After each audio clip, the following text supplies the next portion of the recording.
Welcome students. आज के 24 मार्च 2023 के द हिंदू एडिटोरियल डिस्कशन में आप सभी का स्वागत है। आज हम बहुत सारे टॉपिक्स के बारे में बहुत डिटेल से एनालाइज करने वाले हैं। जैसा कि मैंने आपसे प्रॉमिस किया था कि मैं आपके लिए बेहतर से बेहतर कोर्सेज एंड कंटेंट लाऊंगी, तो ये उसी के कड़ी में एक स्टेप फर्दर है कि मैंने अब प्रॉपर डिटेल्ड डिस्कशन वीडियो अब मैंने धीरे धीरे अपलोड करने स्टार्ट किए हैं।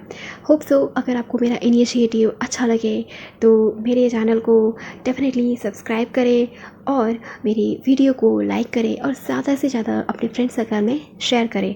तो चलिए हम अपना डिस्कशन शुरू करते हैं।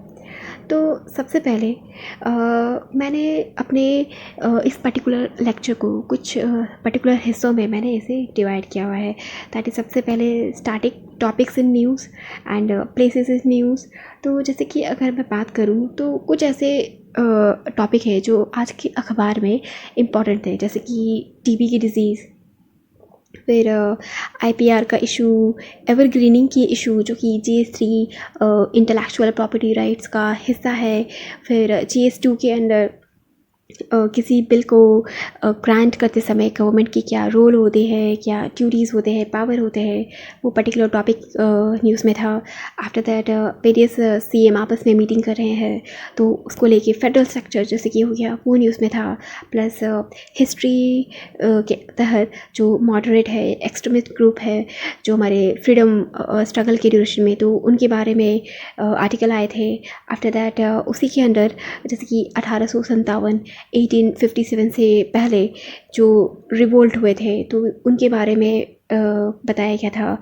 After that national pension system, ये जो टॉपिक है ये प्रीवियस ईयर में भी पूछा जा चुका है, तो ये भी वन ऑफ द UPSC का फेवरेट है अंडर इकोनॉमी सेक्शन। और अगला हो गया pension fund regulatory development authority act 2013। तो ये जो एक्ट है और इंस्टीट्यूशन वगैरह हो गए, स्कीम्स वगैरह हो गए, तो ये भी अभी न्यूज़ में है। आफ्टर दैट हम बात करते हैं प्लेसेस इन न्यूज़ की। ऐसी कौन सी जगह है जो आज के तारीख में न्यूज़ में थी। तो सबसे पहले तो ऑस्ट्रेलिया में जो टॉरेस स्ट्रेट है ये अभी न्यूज़ में है, न्यूज़ में था। क्योंकि अभी एक्चुअली ऐसा हुआ है कि ऑस्ट्रेलिया की जो गवर्नमेंट है उन्होंने उनकी जो एब्रोजिनीज जो उनकी कम्युनिटी है उसको उन्होंने अपने मेन स्ट्रीम में इंटीग्रेट करने के कुछ इनिशिएटिव्स उन्होंने अभी स्टार्ट किए हैं। तो उसी के तहत उन्होंने कुछ जो इनिशिएटिव्स लिए हैं उसी वजह से ऑस्ट्रेलियन गवर्नमेंट अभी न्यूज़ में है। हालांकि ये हमारे UPSC पॉइंट ऑफ व्यू से ज़्यादा ज़रूरी नहीं है। तो मैंने इस आर्टिकल में कुछ इंटरेस्टिंग फैक्ट्स मैंने पाया तो मैंने उसको आपके साथ यहाँ पे शेयर किया है।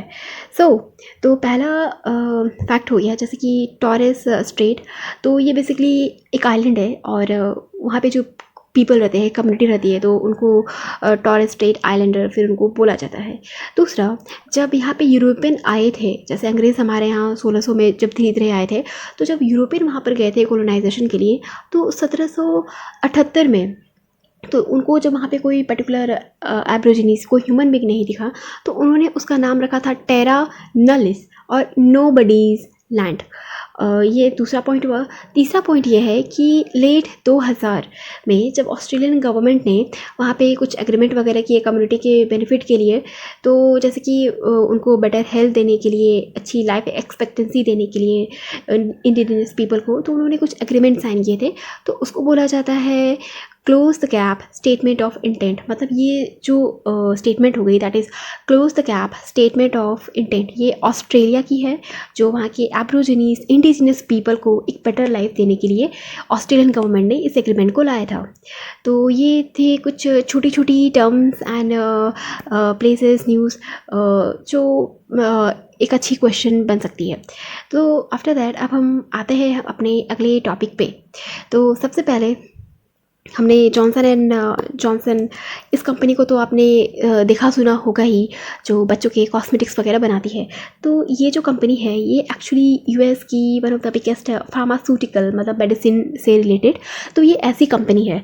तो ये जो कंपनी है यहाँ पे इसने कुछ एंटी मार्केटिंग प्रैक्टिसेस की हैं, उसी वजह से अभी ये न्यूज़ में है। तो देखिए, सबसे पहले एक तो यहाँ पे दो पर्टिकुलर चीज़ें हो जाती हैं। एक तो टीबी, फिर उसका एंटी बैक्टीरियल माइक्रोबियल रेसिस्टेंस, मतलब जो बैक्टीरिया को ऐसे, मतलब एक तो हमें पता है कि टीबी जो है वो बैक्टीरिया से होता है।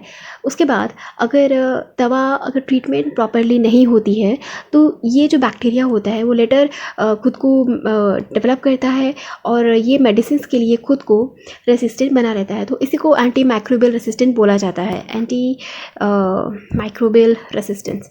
तो ये एक कॉन्सेप्ट हुआ। उसके बाद फिर दूसरा इकोनॉमी का कॉन्सेप्ट आता है, that is IPR, ever grinning. तो ये जो कंपनी है बेसिकली जॉनसन एंड जॉनसन, वो एक मेडिसिन बनाती है, दैट इज़ बेडाक्विलिन टैबलेट्स बनाती है, जो इस्तेमाल होती है टीबी के ट्रीटमेंट में, that is multi drug resistant TB में इस्तेमाल होती है। और ये जो दवा है ये मतलब छोटी मोटी दवा नहीं है, ये बहुत ही हाई पावर की दवा है। मतलब जब first line of drug treatment TB का जब वो काम नहीं करता है तब इसको दिया जाता है। यहाँ पर जैसे कि फर्स्ट लाइन ड्रग ट्रीटमेंट, इसका मतलब हुआ मान के चलिए जैसे कि सीवियरिटी बेसिस पे, अगर कोई भी डिज़ीज़ अगर लेस सीवियर है तो उसको लेस स्ट्रॉन्ग दवा दी जाएगी। लेकिन अगर मान लीजिए अगर डिज़ीज़ ज़्यादा सीवियर है तो फिर उनको स्ट्रॉन्ग मेडिसिन दी जाती है। तो ये ऐसी ही मेडिसिन है बेडाक्विलिन। तो ये मेडिसिन हो गई to treat multi drug resistant TB. और इसकी जो कीमत है वो तो बोलिए ही मत। इसकी जो कीमत है $400, जिसकी जब मैं लेक्चर रिकॉर्ड करी थी तब उस समय $400 का इंडियन रुपीज़ वैल्यू था 32,976.20, यानी कि 32,976.20 इंडियन नेशनल रुपीज़। वो भी 6 महीने का ये ट्रीटमेंट कोर्स है। तो ऑब्वियसली जो हमारी पुअर सेक्शन के पीपल हैं वो इसको अफोर्ड नहीं कर सकते, उनको तकलीफ़ होगी फाइनेंशियली। सो अब ये तो हमने देख लिया कि जॉनसन एंड जॉनसन के पास बेडाक्विलिन का पेटेंट है। आफ्टर दैट चूँकि ये कॉस्टली मेडिसिन है तो ऑब्वियसली इनको मतलब मनी, प्रॉफिट, रेवेन्यू ये भी इनको बहुत अच्छा खासा होता होगा। तो इसी लालच में जॉनसन एंड जॉनसन्स ने एक एंटी मार्केट टैक्टिक्स उन्होंने अपनाने की कोशिश की। दैट इज़ उन्होंने क्या किया कि जब इधर जुलाई 2023 में जब इनका पेटेंट एक्सपायर होने वाला था तो इन्होंने कुछ इनकी जो मेडिसिन की जो सॉल्ट्स मैनिपुलेशन केमिस्ट्री वगैरह होती है तो उसमें उन्होंने कुछ मामूली चेंजेस वगैरह करके फॉर्मुलेशन ऑफ सॉल्ट और बेडाक्विलिन उन्होंने कुछ चेंजेस वगैरह करके फिर उन्होंने इसको फिर से पेटेंट के लिए फ़ाइल कर दिया। तो ये जो प्रोसेस होता है इसको एवरग्रीनिंग बोलते हैं। एवरग्रीनिंग मतलब हो गया जैसे कि आपके पास किसी मेडिसिन का या किसी चीज़ का आपके पास पेटेंट है, तो जब उसकी एक्सपायरी डेट आती है तो फिर आप कुछ ना कुछ उसमें माइनर चेंजेस करके फिर आप पेटेंट फाइल कर दो और बोलो कि नहीं ये तो हमारा है, ये तो नया प्रोडक्ट है, ये हमारा है, तो रेवेन्यू भी हम रखेंगे, हम किसी से शेयर नहीं करेंगे। यहाँ पे किसी से शेयर, इसका जो मैन्युफैक्चरिंग प्रोसेस है हम किसी से शेयर नहीं करेंगे, ये हमारी मेहनत है। तो ये जो सेल्फिश एक्ट होते हैं दैट इज़ एवरग्रीनिंग। ठीक है, तो ये हो गया एवरग्रीनिंग। तो इन्होंने फिर इसकी एवरग्रीनिंग करने की कोशिश की, लेकिन यहाँ पे जैसे कि हमारी सिविल सोसाइटी के कुछ अवेकन लोग थे, विगिलन लोग थे, उन्होंने देखा तो फिर उन्होंने फिर इसके अगेंस्ट केस फाइल किया। तो अब जब इन्होंने यहाँ पे केस फाइल किया है तो इंडियन पेटेंट ऑफिस ने ये जो उनकी एंटी ट्यूबरक्लोसिस ड्रग थी बेडाक्विलिन, तो फिर उन्होंने फिर उसको मना कर दिया है कि नहीं आप इसकी एवरग्रीनिंग नहीं कर सकते हो। इस तरीके से जो पेशेंट्स वगैरह थे जो उनको अफोर्डेबल मेडिसिन चाहिए तो ये उनकी विक्ट्री है। तो अब इसकी इम्प्लिकेशंस क्या होंगे? अब इसकी इम्प्लिकेशंस क्या होंगे कि अब ये जो दवा है अब वो अदर मार्केट में भी आएगी, मतलब दूसरी कंपनी भी इसको मैन्युफैक्चर कर सकती है, जैसे कि ल्यूपिन, मैकलियोज, ये जो कंपनीज है जो जेनेरिक ड्रग मैन्युफैक्चर है। जेनेरिक ड्रग मैन्युफैक्चर मतलब इस पर कोई कंपनी अपना पेटेंट फाइल नहीं करती है, तो ये सबके लिए अवेलेबल है मैन्युफैक्चर करने के लिए। तो जो जेनेरिक ड्रग मैन्युफैक्चर है ल्यूपिन, मैलियोस, तो ये क्या है, ये भी अब अपनी बेडाक्विलिन को प्रोड्यूस कर सकती हैं। ठीक है, तो इनका जो मतलब जो कॉस्ट होता है, इनका कॉस्ट कम होता है एज़ कम्पेयर टू जो बिग फार्मास्यूटिकल कंपनी है। तो इससे क्या होगा कि अब जो मेडिसिन आएंगी वो चीपर होंगी और वाइडर एक्सेस टू पब्लिक होंगी। मतलब जो भी हमारी कॉमन पब्लिक है अब वो उनको बेडाक्विलिन अब सस्ते और ज़्यादा सुविधा से उपलब्ध हो पाएगा। तो ये तो था बेटाक्विलिन, आईपीआर, टीबी, इससे रिलेटेड फिर एवरग्रीनिंग, इससे रिलेटेड जो न्यूज़ था। तो ये सारे ही टर्म्स बहुत ही इम्पॉर्टेंट है। सो ये था पर्टिकुलर आर्टिकल। तो चलिए अब हम जल्दी से मूव करते हैं हम अपने अगले आर्टिकल की तरफ, that is defamation and disqualification. Lecture start करने से पहले अगर आपने मेरे चैनल को सब्सक्राइब नहीं किया है तो मेरे चैनल को सब्सक्राइब करें, और अगर आपको मेरा डिस्कशन अच्छा लग रहा हो तो मेरे वीडियो को लाइक करें, ज़्यादा से ज़्यादा अपने सर्कल में शेयर करें और मुझे सपोर्ट करें। तो चलिए हम अपना ये टॉपिक स्टार्ट करते हैं। सबसे पहले डिफेमेशन होता है मतलब किसी को मतलब बहुत भरा बोलना, मतलब ख़राब बोलना, उसकी इंसल्ट करना। और डिस्क्वालिफिकेशन मैंने आपको इस पर मैंने एक डिटेल वीडियो मैंने अपलोड करा हुआ है, आप उसे मेरे चैनल में जाके वॉच कर सकते हो और मैं इसे डिस्क्रिप्शन में पिन भी कर दूँगी। सो डिस्क्वालिफिकेशन होता है जो भी हमारे इलेक्टेड एमपी हो गए, एमएलए हो गए, अगर वो कुछ क्राइटेरियाज फुलफ़िल नहीं करते हैं, या मान लीजिए अगर उनको 2 साल या 2 साल से ज़्यादा की जेल की टर्म हो जाती है, तो फिर वो एमपी के योग्य नहीं रह जाते हैं, मतलब वो क्वालिफाई नहीं होते, उनकी योग्यता ख़त्म हो जाती है कि आप लेजिस्लेटर बनो, कानून बनाने के लायक बनो। तो ये हो गया डिस्क्वालिफिकेशन।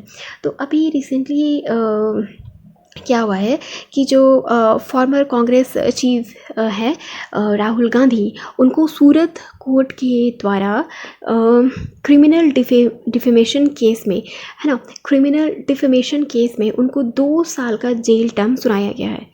ऑलराइट, तो 2 साल का जेल टर्म उनको दिया गया है। तो क्यों दिया गया है, क्या ये किसी की साजिश थी? तो एक्चुअली ऐसा हुआ था कि जब पिछले जो इलेक्शंस के जब वो प्रचार प्रसार करने के लिए गए थे, तो वहाँ पे उन्होंने एक कुछ कमेंट कर दिया था कि why all thieves have Modi son, ऐसे करके। तो इस तरीके से उन्होंने प्राइम मिनिस्टर जी की डिफेमेशन की थी, उनका अवमानना किया था। तो उसी के केस में अब राहुल गांधी जी को 2 साल का जेल टर्म उनको पनिश किया गया है। तो देखिए, अब ये तो एक सेंसिटिव पॉलिटिकल इशू बन ही रहा है।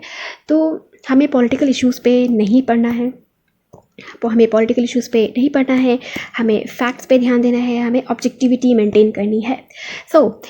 तो अब यहाँ पर ये तो अभी जो रिसेंट केस हुआ है यहाँ पे, हाँ, अभी जो पूरे आर्टिकल में कुछ इम्पॉर्टेंट चीज़ें हमारे एग्ज़ाम पॉइंट ऑफ व्यू से ज़रूरी हैं। दैट इज़ सबसे पहला बात कि भले ही उनको, अब देखिए, अब चूँकि उनको 2 साल की जेल टर्म हो चुकी है, अब फिर भी कोर्ट ने suspended the sentence for 30 days so that mister Gandhi can appeal to a higher court.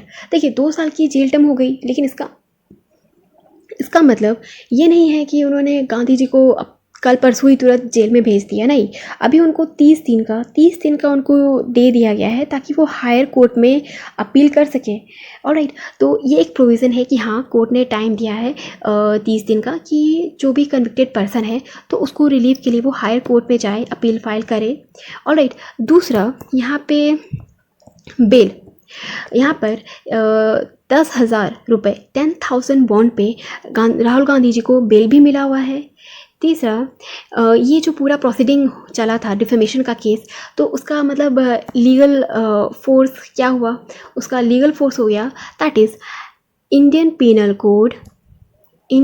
Code IPC section 499 and 500 dealing with defamation. तो इसके पीछे जो लॉ है वो ये रहा, IPC सेक्शन 499 एंड 500। तो ये हो गया केस। तो ये कुछ प्रोविज़न है कि पर्सन हायर कोर्ट में अपील कर सकता है कन्विक्ट होने के बावजूद। ऑलराइट, फिर बॉन्ड भर के उनको बेल भी मिल सकती है, और ये हो गया इसका लॉ।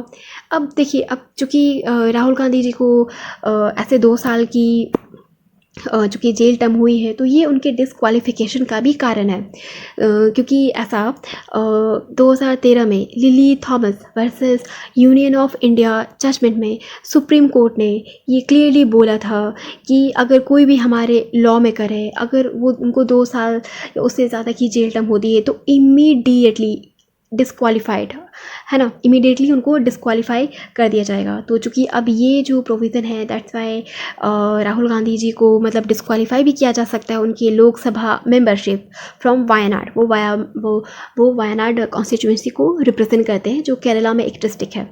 तो जब मैं रिकॉर्डिंग कर रही हूँ तो ऐसा न्यूज़ में था कि उनको डिस्क्वालीफाई कर दिया गया है लोकसभा से।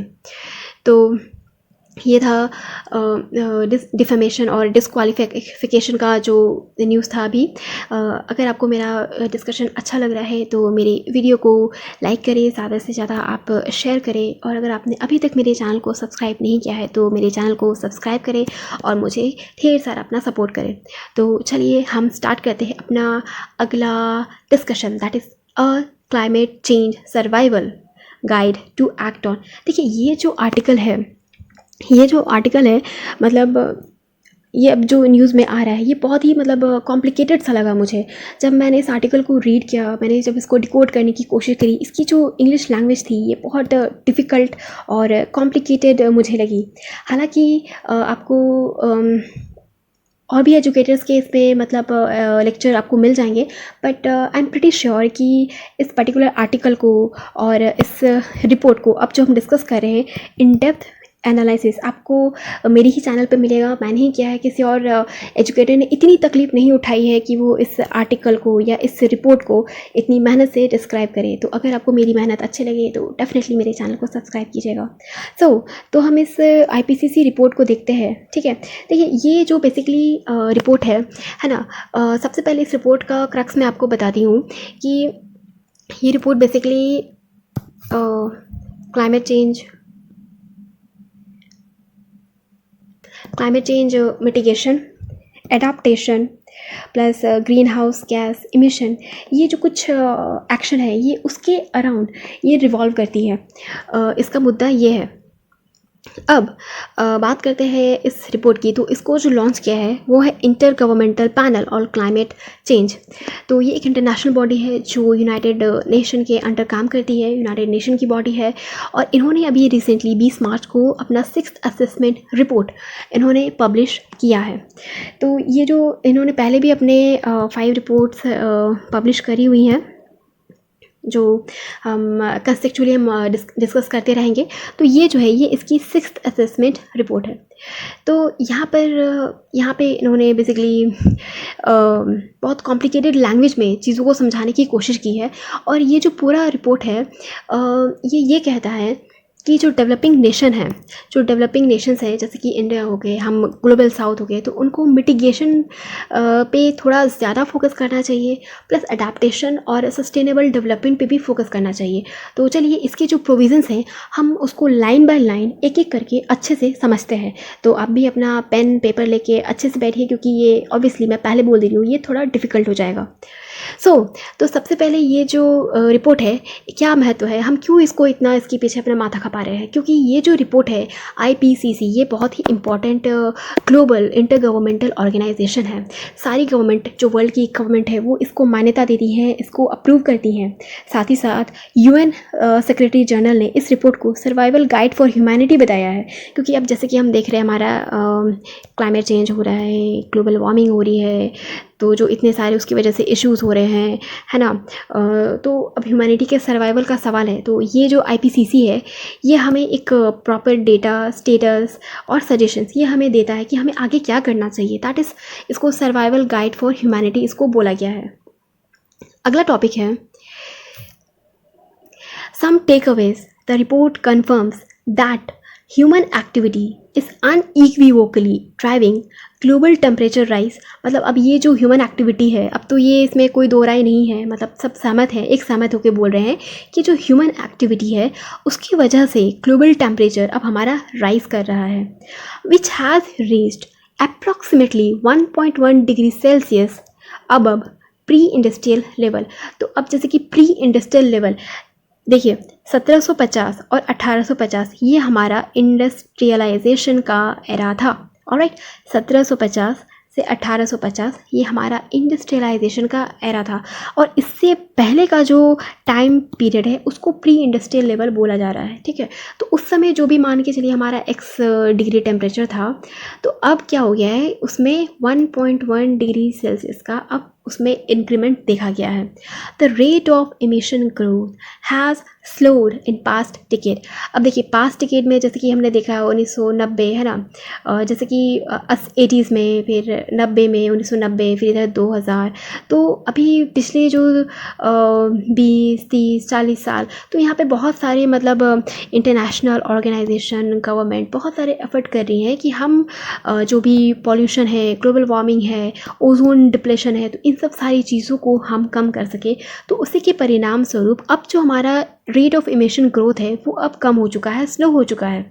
दूसरा, this temperature rise has already led to the rapid and widespread impact on climate system. देखिए क्लाइमेटिक सिस्टम जब आप ज्योग्राफी आप रीड करोगे ना, तो वहाँ पे बहुत सारे मतलब क्लाइमेटिक सिस्टम, जैसे इक्वेटर पे कैसा है, मिड लैटिट्यूड में कैसा है, पोलर क्लाइमेट कैसा है, प्लस इसके मतलब हाइड्रोस्फेयर और एटमॉस्फेयर और जो हमारा लैंड मास है, तो क्या रिलेशन है। तो ये पूरा क्लाइमेट सिस्टम पे इसके जो इम्पैक्ट है वो भी मतलब खुल करके सामने आ रहे हैं।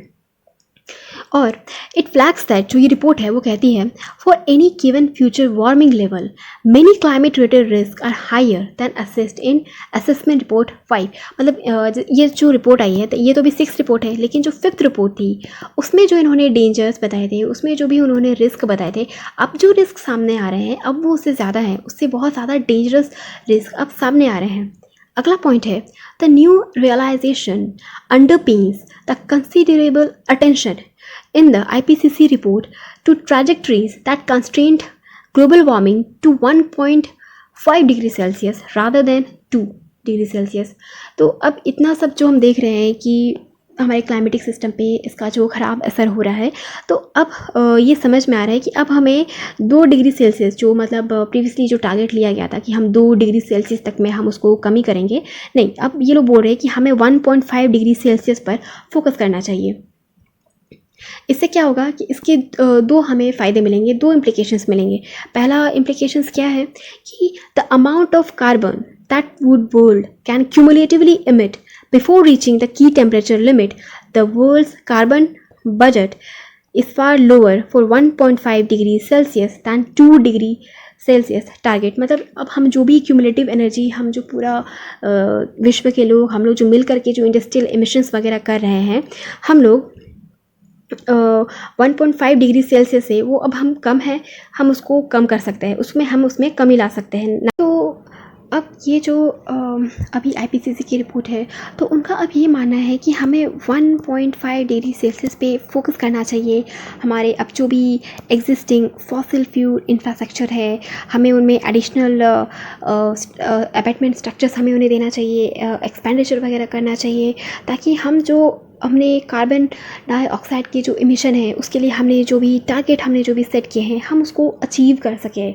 तो ओवरऑल ये मतलब जैसे कि फंडिंग हो गई, फाइनेंस हो गई, ये उसको इंक्रीज करने का सजेशन दे रहे हैं। उसके बाद striving for 1.5 degree Celsius target implies deep and immediate reduction in emission.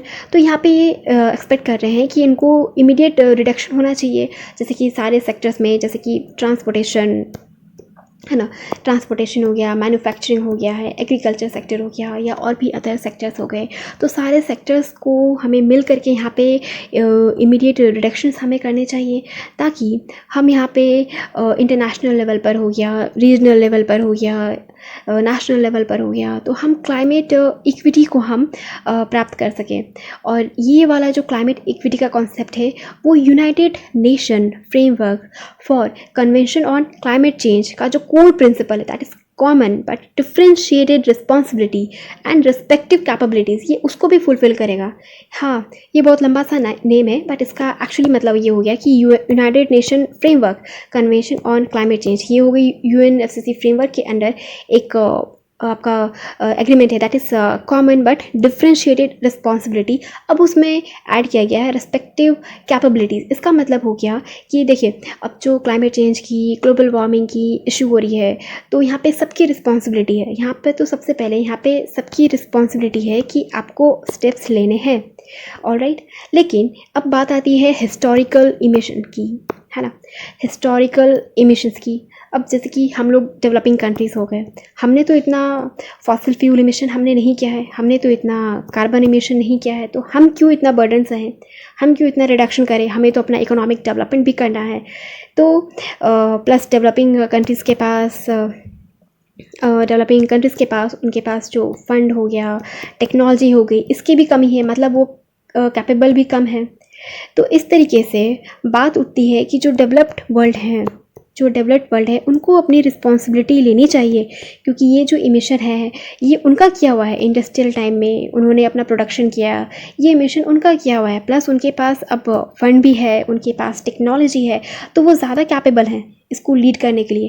That's why जो ये असेसमेंट रिपोर्ट 6 है ये common but differentiated responsibility and respective capabilities की बात करता है कि सभी देश अपने अपने कैपेबिलिटीज, उनके फंड, फाइनेंस, टेक्नोलॉजी, उनके इकोनॉमिक डेवलपमेंट के पॉइंट ऑफ व्यू से जितना कर सकते हैं उनको अपना कंट्रीब्यूशन करना चाहिए।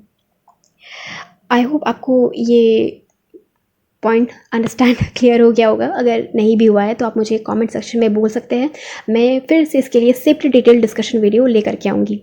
सो अगला पॉइंट है IPCC report points out that humanity had already consumed 4/5 of its total carbon budget for 1.5 degree Celsius by 2019, मतलब 2019 तक में 1.5 डिग्री सेल्सियस तक का जो टारगेट था कि हमें इससे ज़्यादा टेम्परेचर को बढ़ने नहीं देना है ना।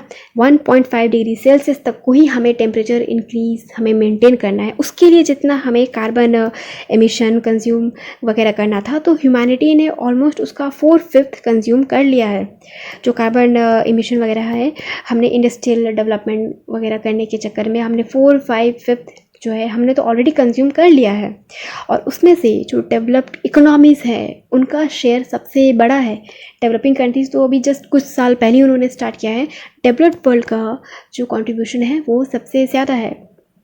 The report also notes that existing modeling studies, अब जो यहाँ पे modeling studies वो लोग कर रहे हैं, which often used to assess emission trajectory, do not explicitly account for questions of equity। देखिए ये जो है ये पूरे ग्लोबल लेवल पे बात करती है। मान के चलिए ये भी जो भी कंप्यूटर यूज़ कर रहे हैं, डेटा यूज़ कर रहे हैं, तो ये तो पूरे ग्लोबल लेवल पे ये बात कर रहे हैं, पूरा चेक कर रहे हैं, ठीक है। लेकिन इनका जो भी मॉडलिंग मेथड है, जो इनका कैलकुलेशन मेथड है सपोज, तो वो ये नहीं बताता है कि किस मतलब जस्ट क्या है, कितना कितना होना चाहिए। Do not explicitly account for questions of equity, मतलब इक्विटी हो गया जैसे कि समता, अगर डेवलप्ड वर्ल्ड है तो उनको ज़्यादा रोल निभाना चाहिए, या वो डेवलपिंग कंट्री है तो उसको थोड़ा कम प्रेशर देना चाहिए, तो इक्विटी की बात को ये मॉडल नहीं एक्सेप्ट करता है। While from the impact point of view, अब बात करते हैं, ये तो था कि रोल और रिस्पॉन्सिबिलिटी की, अब हम बात कर रहे हैं इम्पैक्ट की। It is important to aspire to 1.5 degree Celsius target, correspondingly lower carbon budget, hence questions of equity, that who will bear the responsibility of achieving these ambitious target। अब देखिए जैसे कि IPCC के अकॉर्डिंग अगर हमें 1.5 degree Celsius का target अगर हमें अचीव करना है, अगर हमें अपना कार्बन बजट जो है अगर उसको लो करना है, तो कौन इसकी रिस्पॉन्सिबिलिटी लेगा। ये एक बहुत ही एम्बिशियस टारगेट है, लेकिन इसकी रिस्पॉन्सिबिलिटी कौन लेगा। डेवलप्ड वर्ल्ड, डेवलपिंग वर्ल्ड, जिनको अपने सिटीजन्स को प्रोटेक्ट करना है, डेवलपिंग करना है, तो कौन इसकी रिस्पॉन्सिबिलिटी लेगा। अब ये तो था पहला इम्प्लीकेशंस। अब हम बात करते हैं दूसरी इम्प्लीकेशन की, that is recognition of greater risk at lower temperature points to the necessity of early climate adaptation. अब देखिए यहाँ पे तो इन्होंने मतलब रिस्पॉन्सिबिलिटी की बात की, अब यहाँ पे दूसरा पॉइंट आता है that is early climate adaptation. जैसे कि अब धीरे धीरे हम क्लाइमेट चेंज, ग्लोबल वार्मिंग, उसकी जो डेंजरस सीवियर इम्पैक्ट्स है हम उसको अब फेस कर रहे हैं। तो यहाँ पर है कि हमें जो टेम्परेचर राइज़ करना है, जो भी हमें टेम्परेचर राइज़ का इशू है, हमें टेम्परेचर को अगर हमें लो करना है तो हमें क्लाइमेट अडाप्टेशन पे भी फोकस करना चाहिए। दूसरा, the report highlights that adaptation itself has limit adaptation का मतलब होता है सबसे पहले कि मान लीजिए अगर आपके सामने कोई परिस्थिति है, ठीक है, मान लीजिए कोई ऐसी सर्कमस्टांसेस है, आप उसको पसंद नहीं करते हो, लेकिन वो ऐसी है कि आप उसको सॉल्व नहीं कर सकते, आप उससे बाहर नहीं जा सकते, एग्जिस्ट नहीं कर सकते, लेकिन फिर क्या होता है कि आप धीरे धीरे खुद को मेंटली रेडी करते हो कि नहीं, हमें इस परिस्थिति में एडजस्ट करना होगा, दैट इज़ एडजस्ट करना, है ना। अगर कोई आपकी अनफेवरेबल परिस्थिति है तो आपको जो एडजस्टमेंट करनी पड़ती है, दैट इज़ अडेप्टेशन, ठीक है। तो ये बेसिकली वो प्रोसेस हुआ। तो अब रिपोर्ट कहती है कि अडेप्टेशन इटसेल्फ हैज़ लिमिट। तो अब देखिए ये जो अडेप्टेशन का इन्होंने जो कॉन्सेप्ट बोला है, ये इंडिया से बहुत ज़्यादा रिलेवेंट नहीं करता है एज़ फार एज मेरी इंस्टिंक्ट जहाँ तक कहती है, ये मेरा पर्सनल ओपिनियन है, which imply some losses and damages of climate change are inevitable. तो देखिए यहाँ पे पहला पॉइंट आता है कि जो अडेप्टेशन है ये पूरी तरह 100% इफेक्टिव नहीं है, इसकी भी कुछ कुछ कमी है ना। उसके बाद हम अगर क्लाइमेट अडेप्टेशन करते भी हैं तो हमें ऑब्वियसली कुछ ना कुछ लॉस या डैमेज हमें फेस करने पड़ सकते हैं। For example, report finds that some coastal and polar ecosystem have already reached hard limits in their ability to adapt the changing climate. देखिए ये इकोसिस्टम की बात कर रहे हैं, ये जो पर्टिकुलर एग्जांपल है यहाँ पे इन्होंने फिर जैसे कि बोला है कुछ कोस्टल है और पोलर इकोसिस्टम, मतलब कोस्टल मतलब जैसे कि जो सी हो गए, ओशन हो गए, ये जो एरियाज़ हो गए पूरे वर्ल्ड में, या पोल, नॉर्थ पोल, साउथ पोल, ऐसे एरियाज़ जो हैं उनका जो इकोसिस्टम है, यहाँ पे इकोसिस्टम की बात की जा रही है, उनका जो इकोसिस्टम है वो जितना अडाप्ट कर सकता था वो उसके मतलब मैक्सिमम पोटेंशियल में वो पहुँच चुका है। The effectiveness of some of adaptation options that are feasible and effective today. यहाँ पे कुछ हमें ऐसे अडेप्टेशन प्रोसेस की बात की जा रही है जो फिजिबल भी हो, मतलब हम जिसको फुलफिल कर सके, इम्प्लीमेंट कर सके, और इफेक्टिव हो, मतलब जिनका मैक्सिमम असर हो, अच्छा असर हो, जैसे कि urban grinning, restoration of wetlands. तो ऐसे जो प्रीवियसली स्टेप्स वगैरह लिए गए थे, अर्बन ग्रीनिंग करना मतलब ज़्यादा से ज़्यादा ट्री उगाना, पेड़ लगाना, रिस्टोरेशन ऑफ वेटलैंड्स मतलब जो भी नदी है, झील हो गई, तालाब हो गए, जो वेटलैंड्स है तो उनको मतलब वापस से पुनर्जीवित करना, रिस्टोरेशन, पुनर्जीवित करना। तो ये जो प्रोसेस है, इनकी जो इफ़ेक्टिवनेस है वो अभी डिक्रीज़ हो रही है। ऐसा रिपोर्ट का कहना है कि मतलब पहले अडाप्टेशन करने के लिए अर्बन ग्रीनिंग को इम्पॉर्टेंट माना गया, रिस्टोरेशन ऑफ वेटलैंड को इम्पॉर्टेंट माना गया, लेकिन अब जब जैसे जैसे ग्लोबल वार्मिंग बढ़ रहा है वैसे वैसे इनकी जो इफ़ेक्टिवनेस है कि हम पेड़ लगा करके ग्लोबल वार्मिंग कम कर लेंगे, हम वेटलैंड को रिस्टोर कर लेंगे, तो ये जो इनकी इफ़ेक्टिवनेस है अब ये कम हो रही है। Importantly, the report cautioned against the certain forms of adaptations such as poorly planned sea walls, dubbed maladaptations। मतलब ये तो जैसे हमने भी देखा कि कुछ प्रीवियसली जो स्टेप्स देखे हुए थे, अब यहाँ पे रिपोर्ट अगले पॉइंट में ये भी कहती है कि हमें ख़राब तरीके से अडाप्टेशन नहीं करनी, मतलब हमें कुछ भी हमने अडाप्टेशन के नाम पे कोई भी उल्टी सीधी स्ट्रक्चर्स बना दिए, जैसे कि सी वॉल हो गया, मतलब जैसे कि सी है और उसके पानी को आगे बढ़ने से रोकने के लिए आपने वॉल बना दी ताकि जो सी वाटर है वो लैंड मास में पेनिट्रेट ना कर सके, दैट इज़ सी वॉल। तो हमें ऐसे मैल अडाप्टेशन, हमें गलत तरीके नहीं अपनाने हैं, which can differ and intensify the impacts of climate for short term and often inquirious adaptation gain। तो इससे क्या होगा कि जो हमारे मतलब क्लाइमेट चेंज का जो भी इम्पैक्ट है वो मतलब शॉर्ट टर्म में वो और भी ख़राब हो सकता है, मतलब हो सकता है कि कुछ बैकफायर कर जाए और उल्टा हमारी क्लाइमेट चेंज में, हमारे ही इकोसिस्टम में उससे कुछ हानि हमें देखने को मिले शॉर्ट टर्म में। यहाँ पे टाइम पीरियड की भी बात की जा रही है, short term, medium term, long term, time period को भी यहाँ पे कंसिडर किया जा रहा है। Also it also argues that at a higher level of warming climate change could lead to the cascading risks such as food insecurity leading to migration which are intensely challenging to manage। देखिए अब cascading effect का मतलब होता है कि अगर आप एक चीज़ पे असर होता है तो उसका असर अगले आने वाले सेक्शन और स्टेप्स पे भी उसका असर होगा, ठीक है। ये जो चेन है वो भी बैक टू बैक करके अदर सिस्टम पे भी उसका बुरा असर होगा। तो सबसे पहले जैसे कि ग्लोबल वार्मिंग हुआ तो उसकी वजह से जो भी हमारा क्लाइमेट चेंज हुआ, मान लीजिए एक्सट्रीम रेन रेन, अगर कहीं पे रेन फॉल हो रही है तो वो बहुत ज़्यादा रेन हो गई, जैसे कि फ्लड आ गया, या फिर बहुत ज़्यादा गर्मी हो गई, हीट हो गई, तो जो भी हमारा क्रॉप था वो हमारा डैमेज हो गया। तो इससे मान लीजिए अगर बहुत फ्लड आ रही है या ड्रॉट पड़ रहा है, तो इससे जो भी हमारा एग्रीकल्चर क्रॉप है वो हमारा डैमेज होगा। और इससे अगर हमारा एग्रीकल्चर अगर हमारा डैमेज होगा तो हमारे लिए जो फूड सिक्योरिटी है, खाने पीने का सामान है, उसमें हमें कमी होगा। और मान लीजिए अगर फूड इनसिक्योरिटी होती है तो इससे क्या होगा कि लोग बाहर माइग्रेट करेंगे, ठीक है, वो दूसरी जगहों में जाएंगे, दूसरे शहर में जाएंगे, गांव में जाएंगे, ताकि उनको मतलब रोज़ी रोटी मिले, रोज़गार मिले। तो इससे क्या होगा कि अगले जो शहर है वहाँ पे भी फिर जो सिविल इश्यूज़ होंगे, वहाँ पे मतलब इंफ्रास्ट्रक्चर का इशू होगा, तो उसको मैनेज करना ये भी खुद में बहुत दिक्कत का काम है। A logical corollary of these findings would be that because countries cannot entirely develop their way out of climate risk and vulnerability, mitigation remain essential.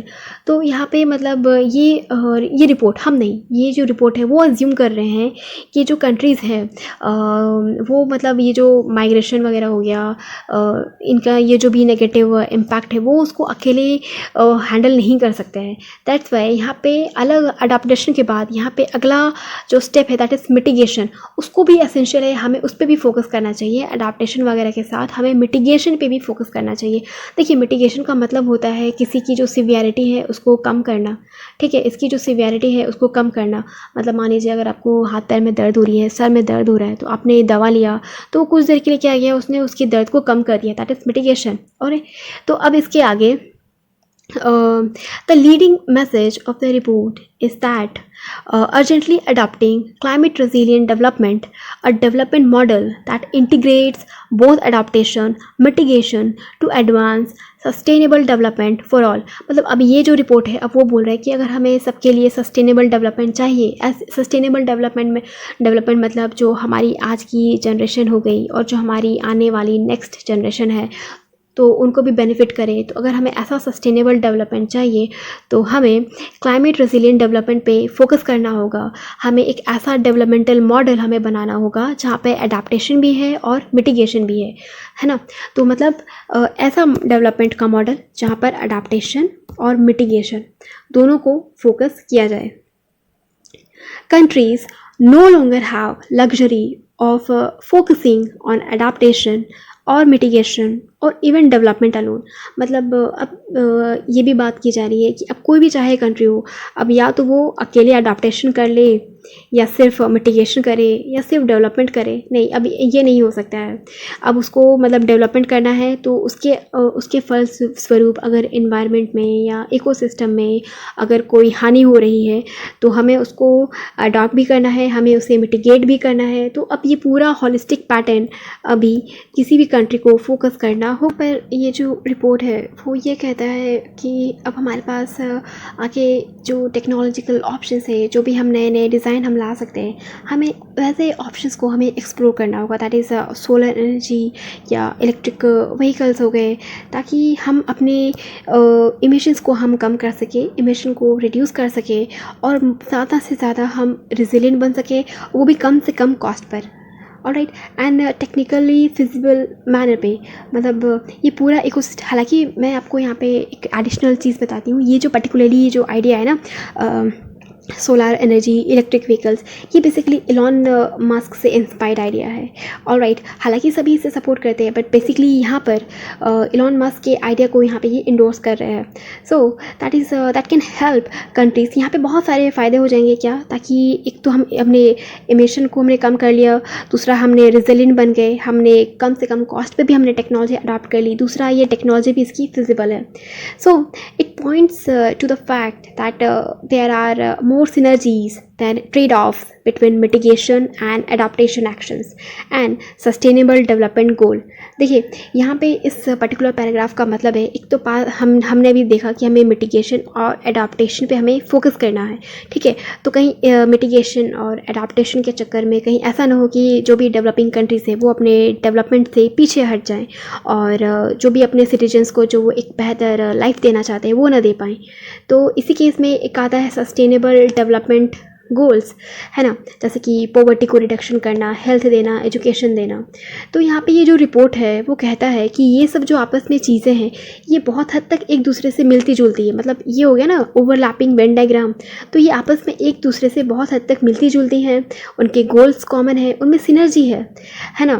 किंतु यहाँ पे ट्रेड ऑफ भी है, ठीक है। यहाँ पे ट्रेड ऑफ का मतलब होता है आपस में कॉन्ट्रैक्ट करना, कॉन्फ्लिक्ट करना, ठीक है, एक दूसरे के अपोजिट होना, ट्रेड ऑफ, ठीक है। तो यहाँ पे ट्रेड ऑफ भी है किंतु वो कम है ना। यहाँ पे ट्रेड ऑफ के कंसेप्ट में ये चीज़ें बोली जाती कि ट्रेड ऑफ भी है लेकिन वो कम है। दूसरा कि अगर ट्रेड ऑफ कम है तो हमें ट्रेड ऑफ को हल्के में नहीं लेना है। मतलब इवन अगर वो ट्रेड ऑफ है तो हमें मतलब उसको भी अच्छे से डील करना है कि कहाँ कहाँ डिफरेंस हो रहा है, कहाँ कहाँ कमियाँ रह जा रही हैं। तो इस तरीके से मतलब ये जो पर्टिकुलर रिपोर्ट है तो वो बहुत सारे डायमेंशंस को वेरियस पर्सपेक्टिव से ये इसको एक्सप्लेन करने की कोशिश कर रहा है। After that, prioritizing and addressing equity, social justice in transition process are shown to be key to the climate resilient development। अब देखिए, अब चूँकि डेवलपमेंट भी करना है, हमें क्लाइमेट को भी मेंटेन करना है, तो इस केस में हमें इक्विटी यानी कि चाहे हम सिटीजन की बात करें, अमीर हो गए, रिच हो गए, पुअर हो गए, हम नेशंस की बात करें, डेवलप है, डेवलपिंग है, तो यहाँ पे हमें आपस में इक्विटी मेंटेन करनी है, हमें सोशल जस्टिस को भी मेंटेन करना है ताकि हम एक क्लाइमेट रेजिलिएंट डेवलपमेंट हम बना सकें। After that, the report strikes a particularly upbeat note on the co-benefit of climate action for air equity। देखिए, अब ये जो भी CO2 हो गया है या इमिशन हो रहे हैं, पॉल्यूशन हो रहे हैं, तो आप भी देख रहे हो कि जो हमारा एयर क्वालिटी है वो कितना डिग्रेड कर रहा है, ठीक है। मतलब एयर क्वालिटी डिग्रेड हो रही है, हमें इससे लंग इशू हो रहे हैं, हमें सांस लेने में तकलीफ़ हो रही है, इससे हमारा बाकी हेल्थ इश्यूज़ हैं वो हमारे एक्सप्रेट हो रहे हैं। तो मतलब एयर क्वालिटी में भी बेनिफिट होगा अगर हम ये जो अडाप्टेशन मिटिगेशन वाला काम करते हैं, एक्शन लेते हैं, तो इससे एयर क्वालिटी भी हमारी इम्प्रूवमेंट होगी। आगे कहते हैं कि a cost benefit analysis suggest that the air quality and health benefits of mitigation outweighed its cost. देखिए, ये जो भी मिटिगेशन है ऑब्वियसली इसमें मतलब बिलियंस ऑफ डॉलर्स तो इसमें कॉस्ट लगेंगे ही लगेंगे, है ना। मिटिगेशन, इसके लिए जो भी हमें टेक्नोलॉजी लाना होगा, इंफ्रास्ट्रक्चर बिल्डअप करना होगा, तो मिटिगेशन में तो कॉस्ट तो उसका लगेगा ही।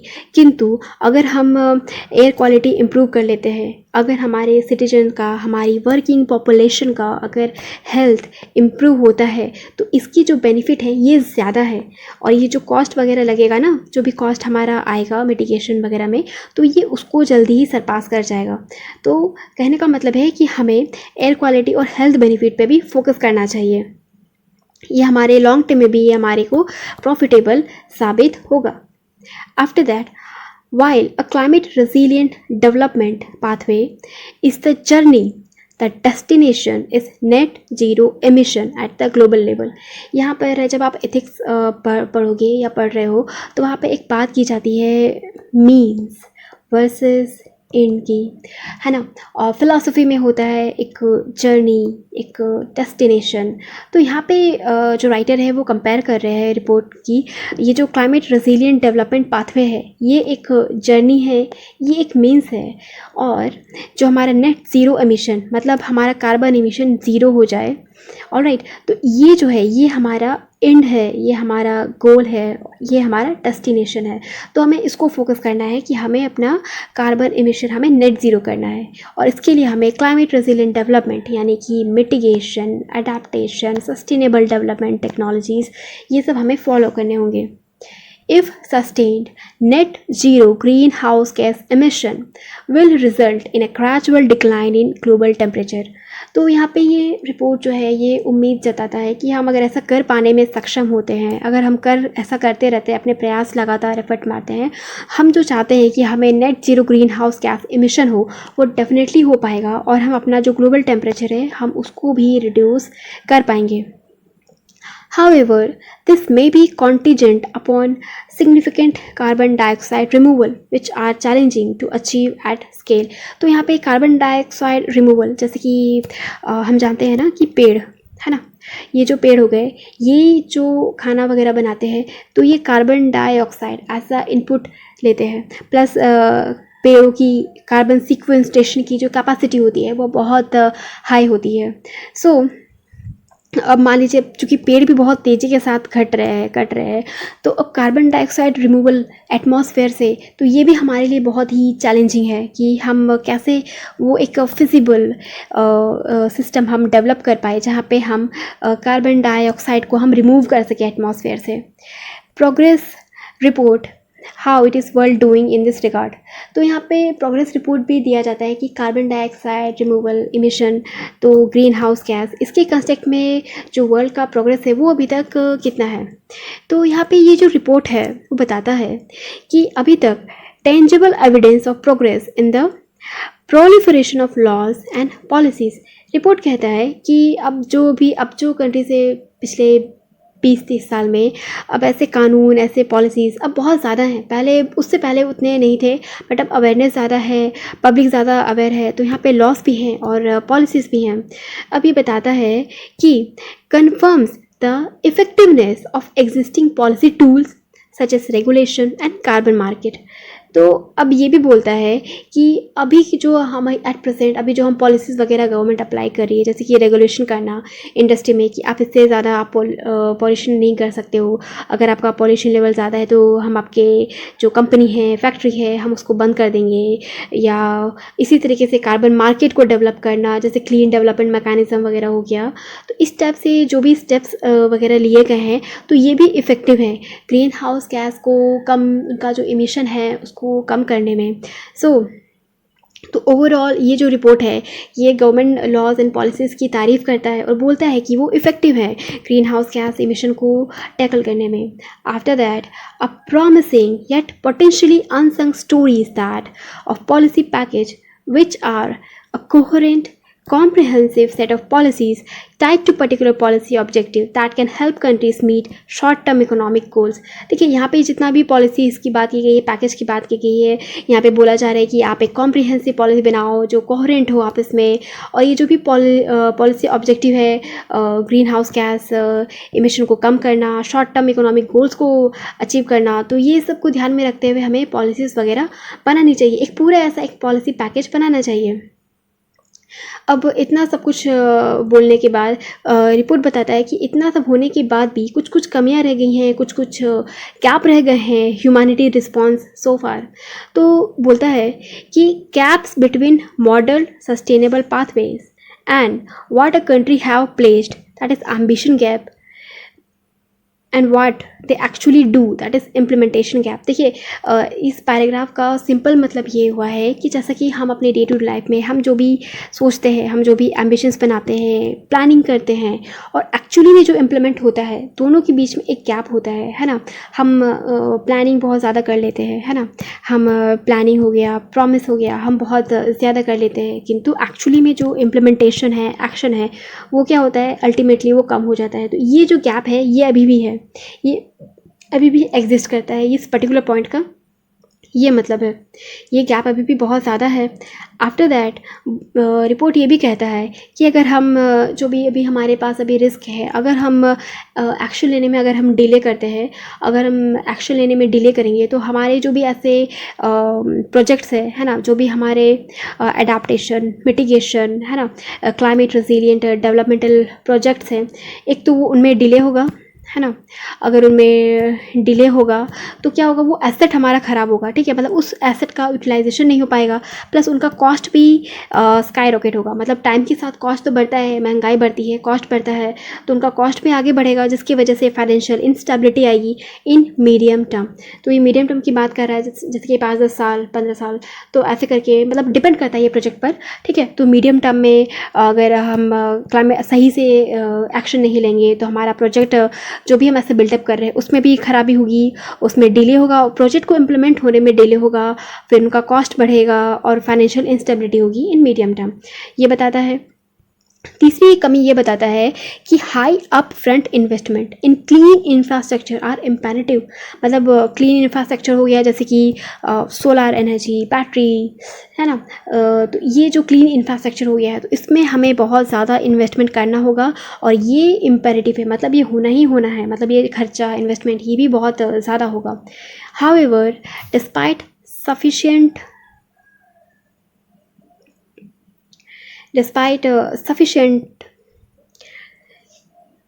global capital, both adaptation and mitigation financing need to increase manifold। देखिए यहाँ पे अब ये भी रिपोर्ट बोलता है कि ग्लोबल कैपिटल लेवल पे तो कैपिटल तो है, मतलब कैपिटल पैसा है ना, इतना तो पैसा है कि हम ठीक ठाक हम प्रोजेक्ट वगैरह हम लगा सके, किंतु इसकी जो कॉस्ट है मतलब 2020 से 2030 के बीच में इसकी जो कॉस्ट है वो ऑलमोस्ट 3 से 6 गुना बढ़ सकती है। मतलब ये एज्यूम कर रहे हैं कि अभी तो हमारे पास पैसा है किंतु 2020 से 2030 के बीच में इसकी जो कॉस्ट है वो 3 से 6 गुना बढ़ सकती है, ये एज्यूम कर रहा है।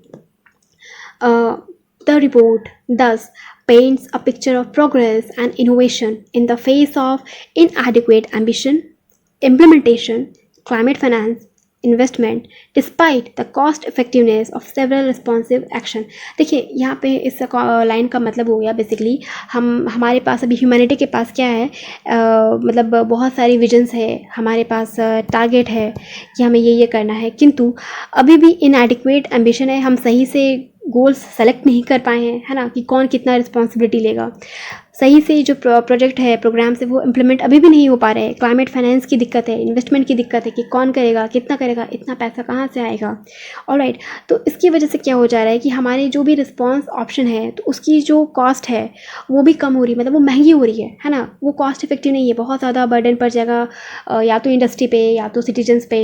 ऑलराइट, तो इसकी वजह से एक थोड़ा फ्यूचर हमें डरावना लगता है ना, मतलब जो भी फ्यूचर है हमें उतना ब्राइट नहीं लगता है, लेकिन हाँ फिर भी हमारे पास उम्मीद है कि हम प्रोग्रेस करेंगे, हमारे पास उम्मीद है कि हम कुछ अच्छा इनोवेशन हम ला पाएंगे। After that the IPCC Assessment Report 6 Synthesis Report is a landmark report because it offers a blueprint for sustainable development while representing a sobering account of present and future damages to ecosystem and the most vulnerable amongst us. It is now up to the government and people to act. देखिए अब conclusion में जो article के writer हैं तो वो अपना बोलते हैं कि ये जो सिंथेसिस रिपोर्ट अभी आई है, 6th सिंथेसिस रिपोर्ट आई है, तो ये एक बहुत अच्छी रिपोर्ट है, लैंडमार्क रिपोर्ट है। वो हमें मतलब सस्टेनेबल डेवलपमेंट के बारे में हम कैसे आगे कर सकते हैं ब्लूप्रिंट देती है कि हमें adaptation, mitigation, climate resilient development ये सबको साथ लेकर के चलना है, हमें फ़ंड वगैरह की व्यवस्था करनी है, कॉमन बट डिफ्रेंशिएटेड रिस्पॉन्सिबिलिटी, है ना, और फिर कैपेबल रिस्पेक्टिव कैपेबिलिटी, ये वाली जो चीज़ें हैं, तो ये कुछ ब्लूप्रिंट भी वगैरह भी देता है। आफ्टर दैट ये भी बता रहा है एक डेटा कि कितना फ्यूचर डैमेज हो सकता है, प्रेजेंट में, फ्यूचर में, है ना, कितना डैमेज हो सकता है, ये उसको भी बता रहा है। आफ्टर दैट ये भी बता रहा है कि जो हम जैसे जो आम नागरिक हैं हम कितने वल्नरेबल हैं। लेकिन हाँ अब फ़र्क पड़ जाता है कि गवर्नमेंट और पीपल, है ना, कि अब गवर्नमेंट और पीपल है, अब वो कैसे आगे एक्ट करती हैं, तो उस पर भी ये जो चीज़ें हैं अब वो डिपेंड करती हैं। तो इसी के साथ ये जो क्लाइमेट चेंज रिलेटेड ये जो आर्टिकल था IPCC की जो 6th रिपोर्ट थी, इसका जो एडिटोरियल था वो हमने डिस्कस किया। आई नो ये बहुत कॉम्प्लिकेटेड है, मेरे लिए भी ये बहुत कॉम्प्लिकेटेड था कि ऐसे रिपोर्ट को मैं एज़ ईजी एज लैंग्वेज में, कॉन्सेप्ट में मैं से ब्रेक डाउन करूँ और आपके सामने प्रेजेंट करूँ। अगर आपको मेरी मेहनत अच्छी लगे तो डेफिनेटली मेरे चैनल को सब्सक्राइब कीजिए, मेरी वीडियो को लाइक कीजिए, शेयर कीजिए, ताकि मुझे इनकरेजमेंट मिले और मेरे चैनल को सपोर्ट हो। तो चलिए हम आगे अपना टॉपिक स्टार्ट करते हैं, दैट इज़ फ्रीडम फाइटर्स। देखिए ये जो बेसिकली आर्टिकल था ये इसमें कुछ पॉलिटिकल इश्यूज़ भी थे, है ना। ये सारे फ्रीडम फाइटर्स जो भी हैं, वेरियस फ्रीडम फाइटर्स, ये उनके कंट्रीब्यूशन को रिकॉल करता है। साथ ही साथ कुछ पॉलिटिकल इश्यूज भी एक्सप्लेन कर रहा था। तो मैंने उसमें से जो भी मतलब इम्पॉर्टेंट फैक्ट्स हैं, मैंने वो इसको फ़िल्टर कर लिया है, और पॉलिटिकल इश्यूज़ हमारे लिए ज़रूरी नहीं है। चूँकि ये हमारे ये हमारे मॉडर्न हिस्ट्री का पार्ट है, तो इसी के साथ साथ क्या होगा कि हम मॉडर्न हिस्ट्री के उन पर्टिकुलर कॉन्सेप्ट को हम क्विक रिव्यू हम कर लेंगे। तो चलिए ये टॉपिक हम अपना स्टार्ट करते हैं। यहाँ पर कंट्रीब्यूशन की बात की जाती है कि 23 मार्च 1919 को महात्मा गांधी जी कस्तूरी रंग अयंगर इनके इनविटेशन पे महात्मा गांधी जी चेन्नई जाते हैं। उसके बाद वहाँ पे चेन्नई पहुँचने के बाद जो रॉलेट एक्ट था, जिसके बारे में हम अपकमिंग लेक्चर्स में डिटेल में डिस्कस करेंगे, सो प्लीज़ स्टे ट्यून। तो रॉलेट एक्ट के बारे में वो अच्छे से सोचते हैं कि नहीं, हम क्या करें, हम कैसे इसके अगेंस्ट हम स्ट्रगल करें, कौन से मेथड हम अडॉप्ट करें, तो इसके बारे में वो सोच रहे थे। दैन उनको फिर आइडिया आता है मास हड़ताल टू काउंटर दी एक्ट। तो ये जो एक्ट है, इसको काउंटर करने के लिए फिर गांधी जी को फिर वहाँ पे जाके आइडिया आता है कि हमें मास हड़ताल वगैरह करना चाहिए। After that Satyagraha of April 6, 1990 was an act of defiance. ये जो 1919 में जो सत्याग्रह हो रहा था जलियांवाला बाग में, वो था act of defiance that brought a nation to the standstill and shook the foundation of British Raj. तो अब ये जो यहाँ पे मास हड़ताल हुआ, ये जो पे प्रोटेस्ट वगैरह हुए, तो इससे ब्रिटिश राज को भी बहुत दिक्कत का सामना करना पड़ा था।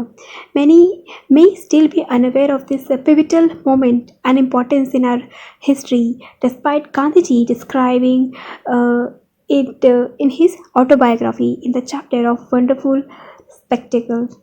तो गांधी जी का यहाँ पर एक जो ऑटोबायोग्राफी है, उसमें एक चैप्टर है वंडरफुल स्पेक्टेकल। तो ये जो चैप्टर है वो गांधी जी की ऑटोबायोग्राफी का है। तो यहाँ पे गांधी जी इस पिवटल मोमेंट के बारे में वो बताते हैं कि किस तरीके से ये सारा इवेंट हुआ था।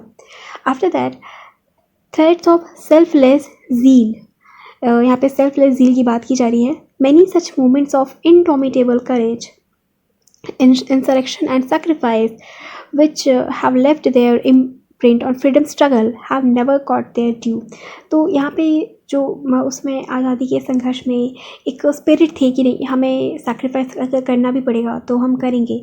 ये जो करेज था, सैक्रिफाइस करने की जो स्पिरिट थी, तो ऐसे बहुत सारे हमारे पास फ्रीडम फाइटर्स है जिन्होंने स्ट्रगल किया है, जिन्होंने अपना लाइफ सैक्रिफाइस किया, बट हाँ, उनको उनका ड्यू रिकग्निशन उनको नहीं मिला है। तो यहाँ पर एक ऐसे भी मतलब चैप्टर की ऐसे भी केस की जो राइटर है वो बात करते हैं। फिर राइटर आगे बताते हैं कि 1857 का जो रिबेलियन है उसको फर्स्ट वॉर ऑफ इंडिपेंडेंस बोला जाता है, किंतु इससे भी पहले मतलब 1857 से भी पहले बहुत सारे ऐसे मतलब रीजनल लोकलाइज्ड म्यूटिनिटी या रिबेलियंस वगैरह हो चुके थे। जैसे कि टीपू सुल्तान जब उनका शासन ख़त्म हुआ था, तो उसके बाद से ही क्या मतलब अंग्रेज़ों के बारे में, उनकी ब्रिटिश के बारे में धीरे धीरे मतलब वो क्या कर रहे हैं, वो कैसे कॉलोनाइज़ करना चाहते हैं, हमें गुलाम बनाना चाहते हैं, तो ये धीरे धीरे भावना फैलनी शुरू हो गई थी। तो उसी के परिणाम स्वरूप रिवोल्ट हुआ है। मतलब ये 1857 से पहले के हैं। ये जो रिवोल्ट्स है ना, यहाँ पे 3 रिवोल्ट, ये 1857 से पहले के हैं, सो ध्यान में रखिएगा। सपोज़ अगर आपको क्रोनोलॉजी वगैरह पूछी जाती है तो वहाँ पर ये काम आएगा। ऑलराइट, तो यहाँ पे कुछ रिवोल्ट हैं जैसे कि अत्तिंगल रिवोल्ट, पोलीगर रिबेलियन, वेल्लोर म्यूटिनिटी। ये जो रिबेलियन है ये 1857 से पहले के हैं, जिनको बहुत कम ही मेंशन किया जाता है, जिनके बारे में आप रेयरली मतलब कोई मेंशन वगैरह पाओगे, उतने पॉपुलर नहीं हो पाई आफ्टर दैट ये तो इशू था कि ऐसे जो इनिशिएटिव्स हैं, है ना, ऐसे जो रिबेलियन हो गए, इनको ज़्यादा रिकग्निशन नहीं मिला। जो हमारे फ्रीडम फाइटर थे, बहुत सारे फ्रीडम फाइटर को रिकग्निशन नहीं मिला। तो ये जो इशू है, इसको एड्रेस करने के लिए अभी जो सेंट्रल गवर्नमेंट है, उन्होंने एक प्रोग्राम लॉन्च किया, दैट इज़ आज़ादी का अमृत महोत्सव। ये जो प्रोग्राम है आज़ादी का अमृत महोत्सव, ये जो इनिशिएटिव है, उसके तहत सेंट्रल गवर्नमेंट ने मतलब हमारे जो 70 ईयर्स ऑफ फ्रीडम, ये जो हम कंप्लीट करने जा रहे हैं। इसके ओकेजन में हम बहुत सारे जो हमारे अनसंग माइल पोस्ट है या आइकॉन्स हैं, हम उनको रिमेंबर करेंगे, रिकॉल करेंगे और उनको हम हमारे पास फ्रीडम फाइटर है तो ऑब्वियसली हमारे पास जो उनकी जो बैकग्राउंड्स है, उनकी जो आइडियोलॉजीज़ है, उनमें भी अलग अलग डिफरेंसेस होंगे। तो अब इन डिफरेंसेस की बात की जा रही है। तो यहाँ पर डिफरेंट आइडियोलॉजी के नाम पर यहाँ पे बेसिकली दो ग्रुप है। एक होता है एक मॉडरेट और दूसरा था एक्सट्रीमिस्ट ग्रुप। तो ये जो मतलब अर्ली 20th सेंचुरी की बात की जा रही है, मतलब जैसे कि 1900 है ना, 1905, 1919 है ना, तो ये वाला जैसे कि पीरियड है अर्ली 20th सेंचुरी। यहाँ पे मॉडरेट्स थे जिन्होंने कॉन्स्टिट्यूशनल मेथड जैसे कि पिटिशन वगैरह दायर करना, डिस्कस करना है ना, तो ये जो कॉन्स्टिट्यूशनल मेथड थे इसके थ्रू उन्होंने ब्रिटिश शासन को उन्होंने अपोज़ किया। और जो दूसरा ग्रुप था दैट इज़ एक्सट्रीमिस्ट, तो उनको क्या, उनके मेथड्स क्या थे, उनको बॉयकॉट करना था, उनको रेवोल्यूशन लाना था। जैसे कि जब बंगाल पार्टीशन हुआ था 1905 में, तो उसके बाद से फिर एक्सट्रीमिस्ट मतलब बहुत एक्टिव हुए थे, बॉयकॉट करना, रेवोल्यूशन लाना। तो इस एक्सट्रीमिस्ट ग्रुप के जो एग्जाम्पल हो गए, जो लीडर्स हो गए, तो उसमें बहुत प्रमुख लोग हैं, लाल बाल पाल, प्रिम्योरेटिव, औरोबिंदो, फिर भगत सिंह, बिरसा मुंडा, वांची नाथन। तो ये कुछ एक्सट्रीमिस्ट फ्रीडम फाइटर हैं जिन्होंने मतलब अपने प्राणों की आहुति दी अंग्रेज़ों के ख़िलाफ़ स्ट्रगल करते हुए। उसके बाद यहाँ पे कुछ ऐसे आइकॉन्स की भी बात की जा रही है जो ब्रिटिश वायसराय एग्जीक्यूटिव काउंसिल के मेंबर थे, साथ ही साथ प्रोबेबली नेवर इम्प्रिजन। देखिए ये जो लाइन है ना, मतलब ये एग्ज़ाम पॉइंट ऑफ व्यू से एक अच्छा लाइन है ना, कि एक तो वो ब्रिटिश वायसराय एग्जीक्यूटिव काउंसिल के भी मेंबर थे एंड प्रोबेबली नेवर इम्प्रिजन। तो ऐसे मेंबर थे गोपाल कृष्ण गोखले, PR अम्बेडकर। तो देखिए गोपाल कृष्ण गोखले ये महात्मा गांधी के पॉलिटिकल गुरु थे, ठीक है, पॉलिटिकल गुरु थे, है ना। हालांकि महात्मा गांधी खुद मल्टीपल टाइम जेल गए, किंतु गोखले जी के कंटेक्स्ट में बोला जा रहा है कि ये शायद नहीं जेल गए हैं, कभी नहीं गए हैं। और फिर दूसरे हैं BR राव अम्बेडकर। ऑलराइट, उसके बाद सुभाष चंद्र बोस की जो कंट्रीब्यूशन है उसकी बात की जा रही है कि कैसे उन्होंने मतलब दूसरे देश गए, फिर उन्होंने इंडिया को फ्री करने के लिए उन्होंने मतलब आर्मी की स्थापना की, आर्मी को कमांड किया। और उन्होंने जैसे कि जापान जो कि एक एक्सेस पावर था अलॉन्ग विथ इटली, जर्मनी, तो इसके साथ मिल कर के उन्होंने मतलब इंडिया के इंडिपेंडेंस के लिए उन्होंने मतलब फाइट किया। उसके बाद एक अलग ग्रुप था, दूसरा ग्रुप था फ्रीडम फाइटर्स का जो अब्रॉड में रहते थे, मतलब लंदन हो गया, अमेरिका हो गया, तो ये पेरिस हो गया, तो ये अब्रॉड में रहते थे, फॉरेन में रहते थे, और फिर वो वहाँ से जो रेवोल्यूशनरी एक्ट्स थे वो कैरी आउट करते थे। तो ऐसे ग्रुप में नाम है जैसे कि भिकाजी कामा, श्यामा जी कृष्ण वर्मा, चंपक रमन पिल्लई, तिल्लयादी विल्लाइमाई जो थे, उन्होंने मतलब अब्रॉड में रह करके फिर इंडिया के फ्रीडम के लिए उन्होंने अपना कंट्रीब्यूशन किया, जो ऑब्वियसली बहुत ही महान कंट्रीब्यूशन है। उसके बाद यहाँ पे नेहरू जी की बात की जाती है कि वो नभा जेल भी गए हुए थे, ठीक है। उनके सितंबर 1923 में 1923 सितंबर में वो अपने कुछ फ्रेंड्स थे, उनके सपोर्टर थे के संतनामन एंड आचार्य गिदवानी, इनके साथ वो मतलब जेल भी जा चुके थे। हालांकि ये जो घटना थी ये मतलब कम ही इसके बारे में नॉलेज है। उसके बाद जब वो जेल गए तो फिर उनको जेल से रिहा होने के लिए उनको एक बॉन्ड भरना पड़ा था कि he would never enter the princely state of Punjab. तो इस कंडीशन पे फिर उनको अंग्रेज़ों ने रिहा करा था। तो यहाँ पर एक केस स्टडी मतलब यहाँ पे बताई जा रही है, that is discretion was preferred to valour. देखिए ये जो कंस्ट्रक्ट है इसका मतलब है कि यहाँ पे अंग्रेज़ों से कन्फ्रंटेशन हमें नहीं करनी है, ठीक है। अगर ऐसी वैसी भी कुछ परिस्थितियाँ हैं तो वहाँ पे डिस्क्रिशन का यूज़ करके हमें अंग्रेज़ों को सपोर्ट भी करना पड़ा है। हमारे कुछ ऐसे फ्रीडम फाइटर्स भी थे जिन्होंने अंग्रेज़ों को उनकी पॉलिसीज़ पे सपोर्ट करना प्रेफर किया है, रादर देन करेज दिखाओ फिर उनसे फ़ाइट करो। तो इसको उन्होंने मतलब वैल्यू को उन्होंने प्रेफर नहीं किया। तो ऐसे कुछ केस स्टडीज़ हैं, ऐसी कुछ परिस्थितियाँ हैं जिनको अभी हम डिस्कस कर रहे हैं। तो उसमें से पहला परिस्थिति है जैसे कि गांधी जी के सामने। तो जब साउथ अफ्रीका में बोअर वार हुआ था 1915 में, तो गांधी जी ने यहाँ पे ब्रिटिश को मतलब सपोर्ट किया था, और साउथ अफ्रीका में उन्होंने ह्यूमैनिटेरियन वर्क किए थे, वहाँ के लोगों को असिस्ट किया था। तो इससे इम्प्रेस करके जो ब्रिटिश गवर्नमेंट है उन्होंने गांधी जी को कैसरे हिंद मेडल उन्होंने दिया था। किंतु आफ्टर जलियांवाला बाग हत्याकांड तो फिर गांधी जी ने दुखी होकर के 1920 में ये अवार्ड, ये जो मेडल था, उन्होंने रिटर्न कर दिया था।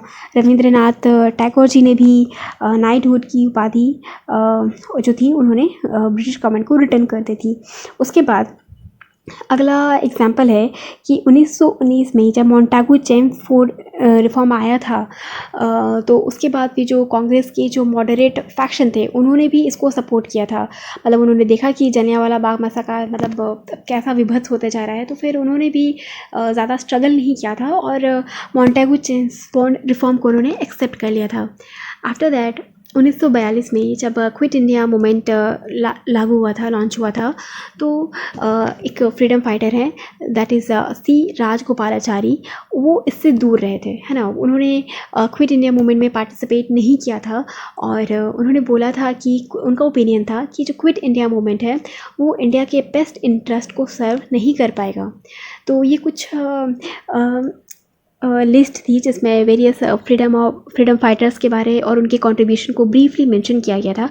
अंत में कंक्लूजन में राइटर बोलते हैं, वो एक संस्कृत श्लोक है रामायणा का, उसे कोट करते हैं और कहते हैं कि जननी जन्म भूमिश्च स्वर्गादपि गरीयसी, मतलब मदर और motherland superior even to heaven, मतलब माँ और जो मातृभूमि है वो स्वर्ग से भी बढ़ करके है।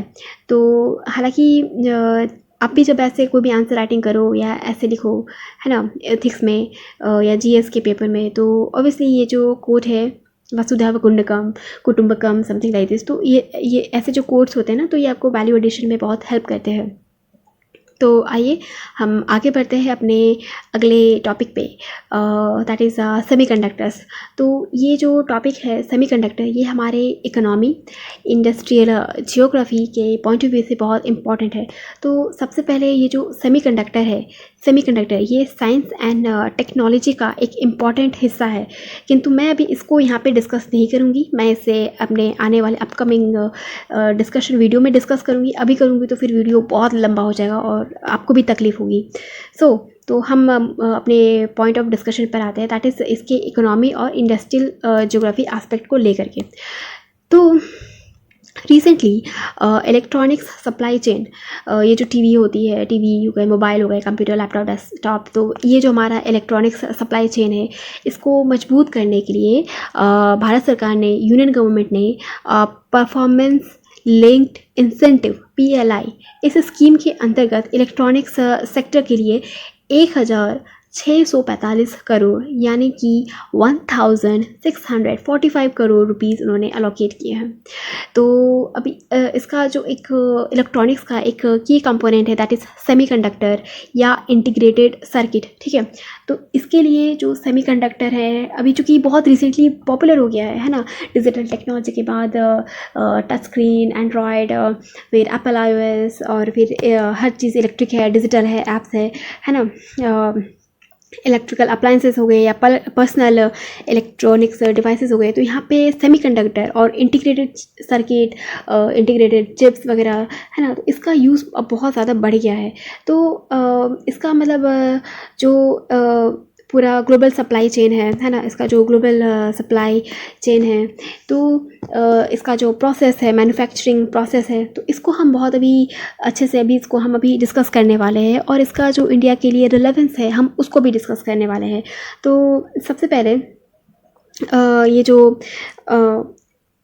चिप्स हैं, ठीक है, ये जो सेमीकंडक्टर्स है, चिप्स है, हम इसका जो और इसके जो प्रोडक्ट्स हैं हम इसको एक टाइमलाइन में समझते हैं। ताकि सबसे पहले तो एक रॉ मटेरियल हो गया, जो भी हमारे मिनरल्स है, ओर है ना, तो ये जो भी रॉ मटेरियल हो गया, तो इससे फिर हम है ना, जैसे कि सिलिकॉन, है ना, सिलिकॉन के थ्रू फिर हम इंटीग्रेटेड चिप्स वगैरह बनाते हैं, डिस्प्ले वगैरह बनाते हैं, और ये जब हमारे वेरियस कल पुर्जे बनते हैं ना, तो इनको फिर जोड़ करके असेंबल करके एक फाइनल फिनिश्ड प्रोडक्ट हमारा बनता है। तो मतलब आप इसका लाइन आप सबसे पहले ये समझिए, दैट इज़ सबसे पहले तो रॉ मटेरियल हो गया, जैसे कि हमारा सिलिकॉन हो गया, वाटर हो गया, इलेक्ट्रिसिटी चाहिए, रॉ मटेरियल, फिर इससे हम बनाएंगे चिप्स, है ना, जो भी हमारे इंटीग्रेटेड सर्किट हैं, हम इनसे ये सब सारी चीज़ें बनाएंगे, और फिर इनसे जो भी हमारे कंपोनेंट्स बनते हैं, ऐसे जो भी हमारे कंपोनेंट्स हैं, फिर उनको हम मतलब ऐड करके, है ना, फैब्रिकेट करके हम फिर फाइनल फिनिश्ड प्रोडक्ट हम बनाते हैं। तो ये तो था सबसे पहले इनका जो मैन्युफैक्चरिंग सिस्टम है ये। दूसरा इनका सप्लाई सिस्टम, है ना। तो देखिए अभी इससे पहले क्या था, जैसे कि चाइना, ताइवान, ये जो जापान, ये जो ईस्ट एशियन नेशंस हैं, तो इनका बोलबाला था इस चिप्स वाले सेक्टर में। किंतु अब जब कोरोना आया, ठीक है, कोरोना के बाद जैसे कि कोरोना हुआ, लॉकडाउन हुआ, है ना, फिर ट्रैवल पे बैन लग गया, है ना, आप ट्रैवल नहीं कर सकते हो, ट्रांसपोर्टेशन हमारी रुक गई, इससे हमारा जो सप्लाई चेन था, ग्लोबल सप्लाई चेन था, वो बहुत बैडली इम्पेक्ट हुआ।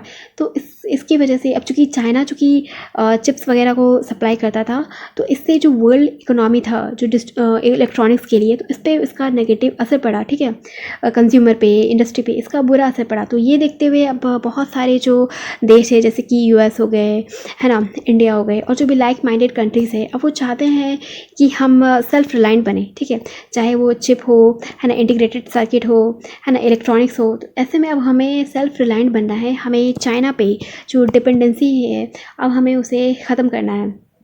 मैं आपको एक के ड्रामा बताती हूँ, that is I think reborn rich, ये शायद नाम है उस ड्रामा का। उसमें बेसिकली ये जो इवेंट है ना चिप वाली, कि साउथ कोरिया, है ना, साउथ कोरिया ने भी मतलब चिप्स के मामले में खुद को कैसे मतलब स्ट्रॉन्गर पोजीशन पे लाया, सेल्फ रिलायंट बना। तो ये जो केस है ना, ये इवेंट को मतलब उस पर्टिकुलर ड्रामा में दर्शाया गया है, कैसे फिर साउथ कोरिया, वहाँ के जो बिजनेस मैन थे, उन्होंने फिर रिस्क लिया, है ना, और खुद अपनी कंपनी को, साउथ कोरिया को, चिप्स के मैटर पे खुद को आगे लेकर के गए।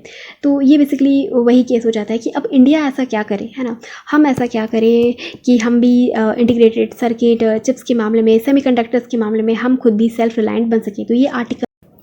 तो अब हम बात करते हैं फैब्स की, ठीक है। तो ये जो फैब्स है ये क्या होते हैं, ये होते हैं सेमीकंडक्टर फैब्रिकेशन यूनिट। तो यहाँ पे बेसिकली होता क्या है, ऐसे जो यूनिट है, यहाँ पे जो रॉ मटेरियल होते हैं, जैसे कि सिलिकॉन, उसको इंटीग्रेटेड सर्किट में उनको बदला जाता है, और fit to be part of practically all electronic hardware in the world. तो मतलब सिलिकॉन को यहाँ पे चिप्स में बदला जाता है, इंटीग्रेटेड सर्किट में बदला जाता है, जिसको हम वेरियस हार्डवेयर में हम उनको लगा सकते हैं। आफ्टर दैट ये जो फैब होते हैं ना, कि सिलिकॉन से फिर हमने इंटीग्रेटेड सर्किट वगैरह बनाया, ये जो बेसिकली जो फेज़ होता है इंडस्ट्री का, ये हाईली कैपिटल इंटेंसिव है। मतलब यहाँ पर आपको बिलियंस ऑफ डॉलर इसमें आपको लग जाएगा, ये जो ऐसे यूनिट्स हैं, फैब्स हैं, आपको इंस्टॉल करने में। After that semiconductor fabs of today may still be building circuits, but they require highly reliable, high quality supply of water, electricity, insulation from the elements, reflecting the high degree of making such a sophisticated circuit। ठीक है, तो ये भी बोलता है कि fab एक तो कॉस्टली तो बहुत है, प्लस इसमें हमें मतलब वाटर सप्लाई चाहिए, हमें इलेक्ट्रिसिटी चाहिए, वो भी बहुत अच्छी क्वालिटी की, अनइंटरप्टेड, और हमें ये जो सिस्टम है इतना सोफिस्टिकेटेड है कि हमें बाकी एलिमेंट से भी इसको इंसुलेटेड भी रखना है, ताकि इसमें कोई मैनिपुलेशन ना हो, कॉन्टामिनेशन ना हो। आफ्टर दैट इतना सब कुछ देखने के बाद बहुत सारी कंट्रीज़ ने इसका जो स्ट्रैटेजिक रणनीतिक वैल्यू है उसको उन्होंने एनालाइज़ किया है, और मतलब अब वो भी चाहते हैं कि वो भी सेमीकंडक्टर्स में अपना कुछ मुकाम हासिल करें। जैसे कि अब हमने चाइना और ताइवान के बारे में डिस्कस किया है, तो यहाँ पर एक ऑर्गेनाइजेशन है, that is semiconductor industry association. तो ये जो पर्टिकुलरली ये जो ऑर्गेनाइजेशन है, इन्होंने जो अपनी एक रिपोर्ट जारी की है, उसके अकॉर्डिंग इनके रिपोर्ट के हिसाब से जो इंटीग्रेटेड सर्किट है, जो फैब्स है, इनका जो सेल्स है, चाइना ने ज़्यादा किया है एज़ कम्पेयर टू ताइवान। मतलब चाइना की जो मार्केट डोमिनेशन है वो इसमें भी जारी है, चाइना भी मार्केट को डोमिनेट करता है। तो जाहिर सी बात है, अब चूँकि चाइना अगर डोमिनेट कर रहा है तो इंडिया को तो परेशानी होगी ही, इंडिया को होगी तो यूएस को भी होगी। तो यूएस ने इसके लिए कुछ स्टेप्स वगैरह लिए हैं, दैट इज़ यूएस ने फिर अगस्त 2022 में चिप्स एक्ट यूएस ने पास करा था। तो इसमें बेसिकली इसके 2-3 मोटो थे जिसको अभी हम डिस्कस करते हैं। तो इसका पहला मोटो था कि यूएस की जो मतलब सेमीकंडक्टर इंडस्ट्री है ना, जो मैन्युफैक्चरर है यूएस में, तो उनको 2 280 बिलियन, $280 बिलियन का उनको सब्सिडीज़ और इन्वेस्टमेंट फैसिलिटी उनको देना, ठीक है, ताकि वो ज़्यादा से ज़्यादा यूएस में ऐसे मतलब मैन्युफैक्चर अपने मतलब फैब्स को ओपन कर सके। आफ्टर दैट इसका दूसरा सेक्शन था, दैट इज़ जो चाइनीज़ सेमीकंडक्टर इंडस्ट्री है उस पर रिस्ट्रिक्शंस लगाना, ठीक है। तो रिस्ट्रिक्शंस लगाना, सैंक्शन लगाना यूएस का one of the favourite step है। तो यूएस ने भी इस बार वही किया, चाइनीज़ सेमीकंडक्टर इंडस्ट्री पे उन्होंने यहाँ पे रिस्ट्रिक्शंस भी लगाए थे। तो ये तो थी यूएस का स्टेप के बाद, ठीक है। तो अब हमारे मन में क्यूरोसिटी होती है, क्या इंडिया में भी फैब्स खुल रहा है? यूएस ने तो $280 बिलियन उन्होंने अलोकेट कर दिए, तो इंडिया में इसका क्या स्टेटस है? तो यहाँ पर एक एजेंसी है, गवर्नमेंट की एजेंसी है, that is invest India agency. तो इनके हिसाब से इन्होंने जो एस्टिमेट किया है, उनके हिसाब से सबसे पहले फाइनेंशियल ईयर 2025 से 26 में इलेक्ट्रॉनिक्स मैन्युफैक्चरिंग का जो मार्केट है, जो वर्थ है, वो $300 बिलियन का है, ठीक है। तो जाहिर सी बात है इसकी इकोनॉमिक पोटेंशियल तो बहुत ज़्यादा है, तो ऑब्वियसली गवर्नमेंट इसको टैप करना चाहेगी। आफ्टर दैट यहाँ पर इंडिया के पास क्या है, जो असेंबलिंग है, असेंबलिंग मतलब हो गई कि जो वेरियस पार्ट हो गए, पार्ट 1 पार्ट 2, उनको असेंबल करना और एक फाइनल फिनिश्ड प्रोडक्ट बनाना, ये तो इंडिया में मतलब बहुत ज़्यादा है। और इनफैक्ट इनकी जो नंबर है वो ग्रो कर रही है, ऐसे इंस्टॉलेशंस की, ऐसे फैसिलिटीज़ की। किंतु एक जैसे कि हमने प्रीवियसली डिस्कस किया, दैट इज़ फैब्स, है ना। फैब जो चिपसेट्स और डिस्प्लेस वगैरह बनाए, ऐसे फैब जो चिपसेट बनाए, इंटीग्रेटेड सर्किट बनाए, डिस्प्लेस वगैरह बनाए, ये जो फैब्स है ना, जो कि मतलब मैन्युफैक्चरिंग प्रोसेस में, इलेक्ट्रॉनिक्स में बहुत इंपॉर्टेंट रोल प्ले करते हैं। ये जो बहुत बेसिक बट इम्पॉर्टेंट ये जो चीज़ है, वो इंडिया में अभी रेयर है। तो सबसे पहले हमने ये चीज़ समझा कि एक तो हम इसका इकोनॉमिक पोटेंशियल बहुत ज़्यादा है, दूसरा जो असेंबलिंग फैसिलिटी है ये भी इंडिया में है ना, नंबर ग्रो करिए। किंतु जो बहुत ही बेसिक फंडामेंटल है, चिपसेट और डिस्प्ले, है ना, ये चीज़ इंडिया में अभी बहुत रेयर है। तो अभी ऑब्वियसली इसी को ध्यान में रखते हुए हमारे जो मिनिस्टर हैं, दैट इज़ अश्विनी वैष्णव, है ना, अश्विनी वैष्णव, वो minister of electronics and information technology के मिनिस्टर है। तो उन्होंने फिर बोला है कि first semiconductor manufacturing fab would be announced in coming weeks. तो वो बोलते हैं कि फैब हम भी बहुत जल्दी, अब हम भी फैब ओपन करने जा रहे हैं, हम उसकी अनाउंसमेंट बहुत जल्दी करेंगे। तो ये मिनिस्टर की तरफ से एक बयान आया है। तो अब चूँकि हम एक डेवलपिंग वर्ल्ड है ना, हम एक डेवलपिंग कंट्री हैं, हमारे पास इतने सारे पॉपुलेशन को हमें देख कर चलना है, तो क्या ये पॉसिबल है कि हम बिलियंस ऑफ डॉलर्स हम सेमीकंडक्टर्स में हम इन्वेस्ट कर पाएँ? तो क्या ये फिजिबल है? तो ये जो हमारे मन में सवाल आता है, तो इसके लिए फिर आंसर है, इसके लिए कुछ पॉइंट्स आते हैं। जैसे कि जो सेमीकंडक्टर इंडस्ट्री एसोसिएशन है, उनका कहना है, उन्होंने एक रिपोर्ट जारी किया था, that is APCO world wide, इनके साथ मिल करके, ये दो ऑर्गेनाइजेशन ने मिल करके मतलब रिपोर्ट वगैरह जारी किया था, है ना। तो उसमें बोलते हैं ये लोग इंडिया को सजेस्ट कर रहे हैं, ठीक है, ये लोग इंडिया को सजेस्ट कर रहे हैं कि India should lean on its strength in the electronics manufacturing value chain. मतलब हमें इंडिया को अपनी स्ट्रेंथ पर मतलब फोकस करना चाहिए, हमें उस पर ध्यान देना चाहिए, है ना। तो जैसे कि यहाँ पे कुछ अब इम्पॉर्टेंट टर्म्स हैं, ध्यान दीजिएगा। तो फाउंड्री कंपनीज, ठीक है, यहाँ पे एक प्रकार की कंपनी है, दैट इज़ फाउंड्री कंपनी। तो ये सिलिकॉन को सेमीकंडक्टर में चेंज करती है, ठीक है, ये सिलिकॉन को सेमीकंडक्टर में चेंज करती है। देखिए, अगर आपको प्रीलिम्स में पूछा जाए तो UPSC डायरेक्टली पूछ सकती है कि ये जो फाउंड्री कंपनीज है ये किस सेक्टर से रिलेटेड है, दैट इज़ सेमीकंडक्टर से। तो बेसिकली या फिर ये क्या करती हैं, तो ये सिलिकॉन को सेमीकंडक्टर्स में चेंज करती है। तो ये ऐसी कंपनीज होती हैं। तो अब ऐसी कंपनीज को मतलब ऑपरेट करने के लिए ऑलमोस्ट हमें अपने रेवेन्यूज़ का 35% हमें इन्वेस्टमेंट करना पड़ेगा, है ना। और उसके बाद इसकी ये जो कॉस्ट है ये भी बिलियंस ऑफ डॉलर में वो रन करेगी। ये तो एक तो हो गया, है ना, पहला स्टेप हो गया कि सिलिकॉन को सेमीकंडक्टर में टर्न करना, जो बहुत ही कॉस्टली अफेयर है। उसके बाद दूसरा सेक्शन आता है, दैट इज OSAT, है ना। तो ये OSAT क्या हो गया, that is outsourced semiconductor assembly and test. मतलब हमने बाहर से सेमीकंडक्टर को हमने आउटसोर्स किया, हमने बाहर से मंगाया, उसके बाद हमने यहाँ पे असेंबल किया, फिर हमारे पास जो फाइनल प्रोडक्ट है हमने उसको टेस्टिंग वगैरह करा, ठीक है। तो ये जो OSAT कंपनीज है उस पर हम फोकस करें, ठीक है। चूँकि ये OSAT कंपनी है तो इनको चूँकि असेंबलिंग वगैरह का ही काम करना रहता है, तो इनका जो कॉस्ट है वो भी कम रहेगा, है ना, और तो प्रॉफिट का जो मार्जिन है वो भी अच्छा खासा रहेगा। तो ये OSAT कंपनी दो टाइप की कंपनी होगी, सेमीकंडक्टर के एरिया में, दैट इज़ एक फाउंड्री कंपनी जो सिलिकॉन को सेमीकंडक्टर में कन्वर्ट करती है। दूसरी ओसैट कंपनी जो इनका मैन्युफैक्चरिंग, असेंबलिंग है ना, फाइनल प्रोडक्ट टेस्टिंग वगैरह करती है। यहाँ पे ओसेट कंपनी के बारे में बोला जाता है कि ये जो कंपनी होती है वो कंपैरेटिवली लेस इंटेंसिव होती है ना। उसके बाद फिर उनके बाद जो भी उनको मतलब मैन्युफैक्चर किया उन्होंने, फिर उनको मतलब उसकी जो स्पेशलाइज टेस्टिंग होगी तो उनको बस यही सब करना रहता है। तो ये इसके बारे में ये बताती हैं। उसके बाद हमारे पास अगला जो इशू आता है कि ठीक है, ये तो हमने इतनी सारी कंपनीज देख ली, तो अब इसके बाद भी और तो इश्यूज़ होंगी। दैट इज़ प्रॉब्लम है कि ये जो मेनी चिप फैसिलिटीज़ हैं in the traditional sense is that they tend to be captive unit of large company. अब देखिए चिप वाली जो कंपनी होती है तो ये ऑब्वियसली बहुत large digital company, technology company होगी।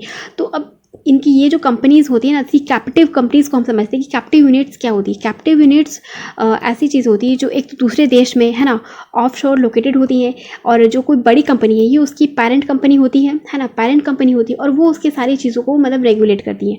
ठीक है, तो ये जो कैप्टिव यूनिट्स के जैसा वो काम करती है सेमीकंडक्टर। मतलब ऐसा नहीं कि ये खुद में एक इंडस्ट्री अपनी सेल्फ रिलायंट है, इंडिपेंडेंट है, नहीं, ऐसा नहीं है।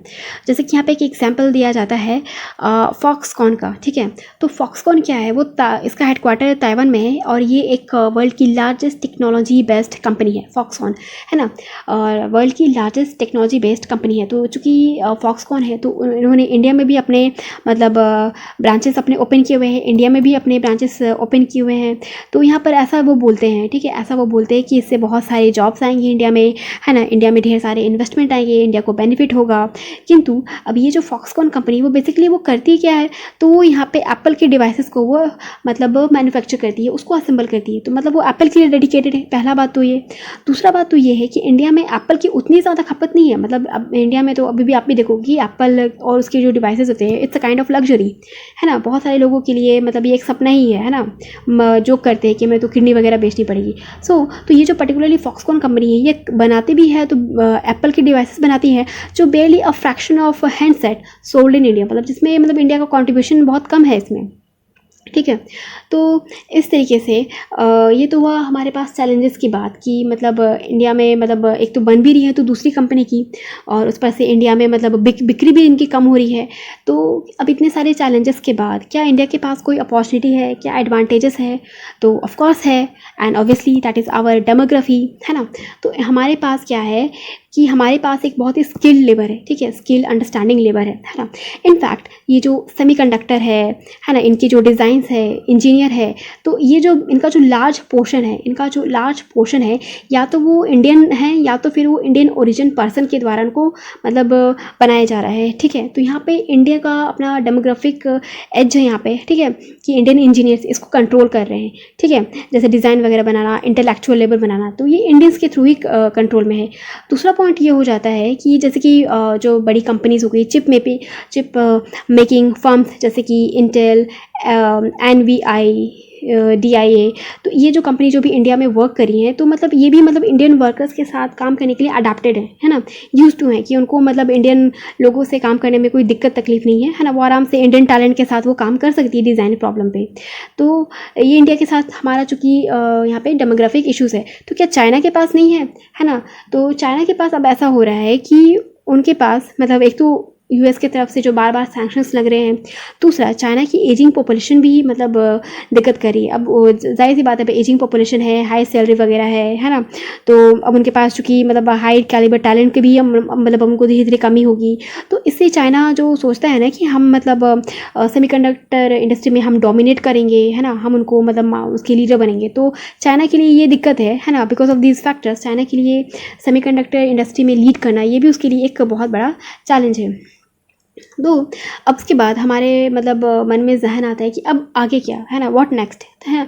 तो इंडिया की जो सेमीकंडक्टर एम्बिशन है अब हमारे क्या है। तो देखिए अभी तक हमने चूँकि इतना सारा कुछ डिस्कस किया तो हमें तो समझ में आ गया है कि जो गवर्नमेंट ऑफ इंडिया है वो भी हमारे इलेक्ट्रॉनिक्स के जो हमारा फ्यूचर है, मार्केट है, इंडस्ट्री है, उसको लेके अब एम्बिशियस है। इसके अपने खुद के मतलब स्ट्रैटेजिक इंपॉर्टेंस है कि चाइना से अपनी डिपेंडेंसी घटाओ, अपने मार्केट को सेल्फ रिलायंट बनाओ, है ना, अपने कंज्यूमर को मतलब affordable goods, quality goods goods provide कराओ। तो ये इंडियन गवर्नमेंट के लिए भी इंपॉर्टेंट है। साथ ही साथ अब जैसे कि एप्पल की कंपनी हो गई, ठीक है, तो मान के चलिए अब एप्पल वगैरह की कंपनी है, तो इसके साथ मतलब बहुत सारे स्टेट हो गए, यूनियन गवर्नमेंट हो गई, तो ये लोग क्या है कि ये लोग भी मतलब इनके साथ मिल के काम करने को फिर खुशी खुशी इच्छुक है। उसके बाद गवर्नमेंट भी मतलब चाहती है कि हम मतलब ऐसा इकोसिस्टम बना पाए, ठीक है, हम भी मतलब ऐसा इकोसिस्टम बनाएं जहाँ पर मतलब हम इलेक्ट्रॉनिक्स जो सेक्टर है, सेमीकंडक्टर सेक्टर है, वो वहाँ पे वो ग्रोथ कर सके, उनकी ग्रोथ सस्टेनेबल हो, मतलब आज भी कर रहे हो तो वो फ्यूचर में भी उनकी ग्रोथ हो, और ये फिजिकल फिजिबल भी हो। मतलब जैसे कि हमने तभी डिस्कस किया कि बिलियंस ऑफ डॉलर्स में लगते हैं, तो ऑब्वियसली हम डेवलपिंग कंट्री है तो हमें तो दिक्कत होगी फंड अलोकेट करने में। तो ये हमारे लिए मतलब सस्ते भी हों, हम अपने मतलब बजट को भी मेंटेन कर पाए, फिजिकल फिजिबिलिटी हम मेंटेन कर पाए, और सेमीकंडक्टर इंडस्ट्री को भी हम आगे लेके जा पाए। ऑलराइट, तो यहाँ पर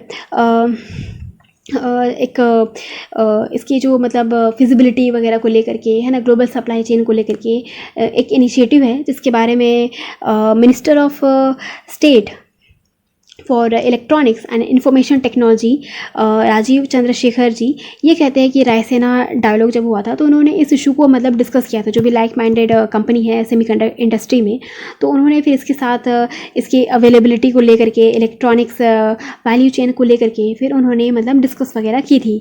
तो यहाँ पे अब हम कंक्लूजन पर अब आते हैं। तो यहाँ पर कंक्लूजन में राइटर ये कहते हैं कि जो भी हमारे लाइक माइंडेड नेशन है ना, जो चाहते हैं कि मतलब चाइना की जो मोनोपोली है, चाइना की जो डोमिनेंस है, हम अगर उसको काउंटर करना है ना, चाइना को मतलब हमें काउंटर करना है, हमें खुद में सेल्फ रिलायंट बनना है ना, हमें जो भी हमारा सेमीकंडक्टर और इलेक्ट्रॉनिक्स का मैन्युफैक्चरिंग प्रोसेस है, सप्लाई चेन है, उसका जो ग्लोबल डिस्ट्रीब्यूशन है, अगर उसको हमें मेंटेन करना है तो ये जो लाइक माइंडेड नेशन है उनको साथ ही साथ आना होगा। और जो भी उनकी जो भी स्पेशलाइजेशन है, मान लीजिए अगर चिप मेकिंग में या फैब्रिकेशन में है ना, इंस्टॉलेशन में, टेस्टिंग में, तो उनकी जो भी मतलब डिफरेंट उनकी जो भी स्पेशलिटी है तो उनको उन्हें यूज़ करना होगा, और टुगेदर एक मतलब चाइना का एक अच्छा ऑल्टरनेटिव उनको देना होगा। साथ ही साथ यहाँ पे लास्ट में एक अच्छा कोट यहाँ पे राइटर कोट करते हैं, that is no country should delude themselves into the thinking that they will be the king of the hill. मतलब किसी भी कंट्री को मतलब ऐसा खुद को नहीं सोचना चाहिए कि वो इस हिल के किंग है, मतलब है ना।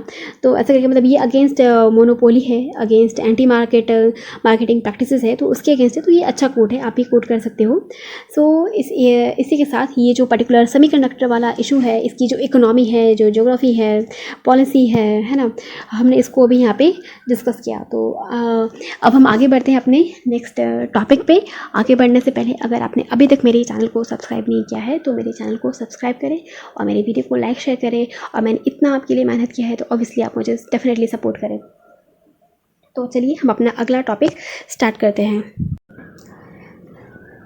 सो अपने इस आर्टिकल में हम बात करने जा रहे हैं आईपीसीसी की जो प्रेजेंट रिपोर्ट आई है, that is 6th assessment report, और इंडिया में इसके जो इंडिया स्पेसिफिक इश्यूज़ हैं हम उसको डिस्कस करेंगे।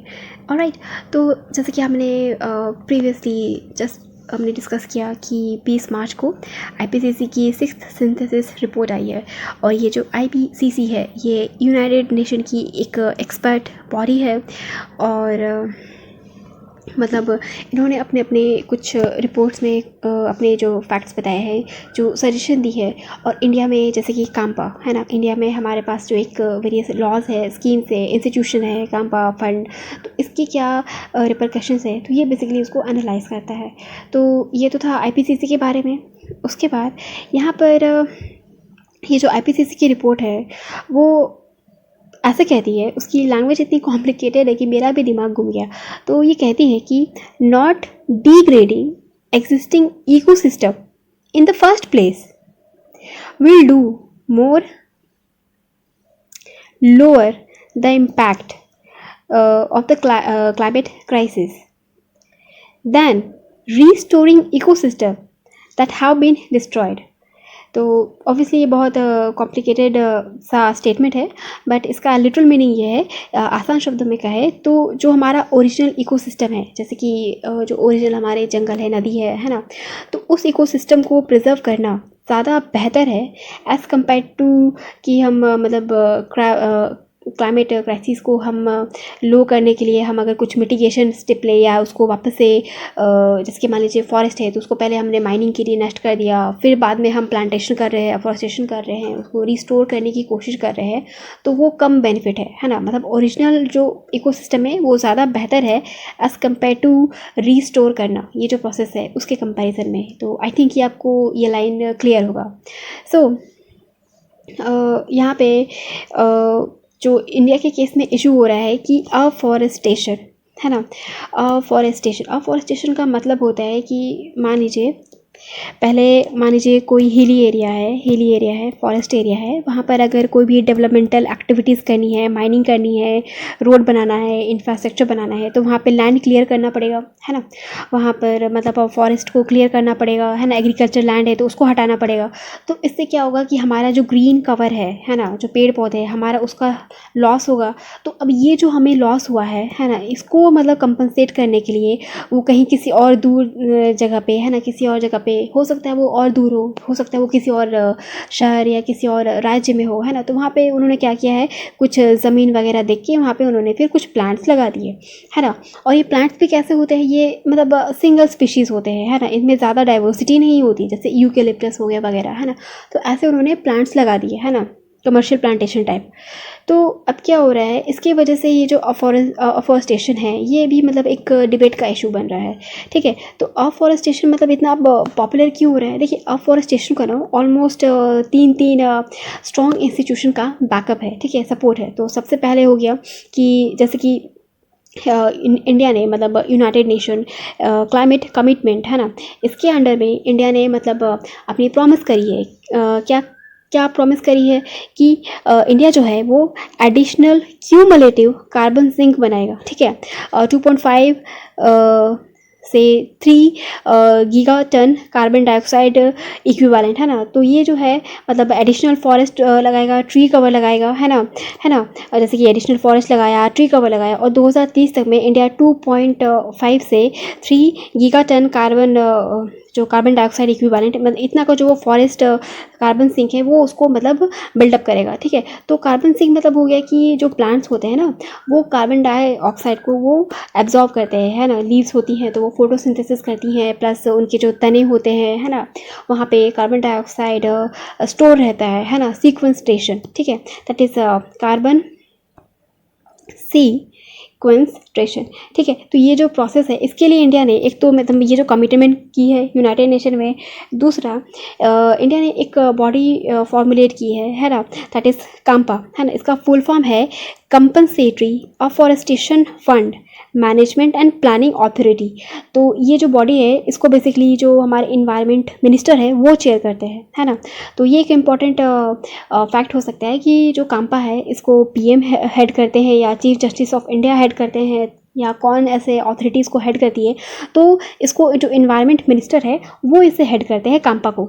तो काम्पा अफॉरेस्टेशन जो है वो काम्पा में भी मतलब उसको मेंशन किया गया है कि अगर कहीं पे भी लैंड अगर डाइवर्ट हो रहा है तो काम्पा के तहत हम उसको कहीं और किसी और जगह पे हम अफॉरेस्टेशन करेंगे। उसके बाद यहाँ पे और एक लॉ है basically, that is forest conservation act 1980, forest conservation act 1980।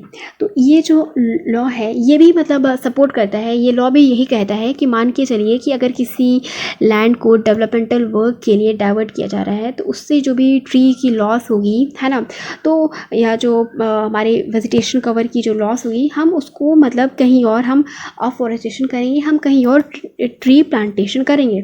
और ये जो कंपनी वगैरह है वही इसका जो भी पे होता है, कॉस्ट होता है, तो वो कंपनी ही इसको आगे देखेगी।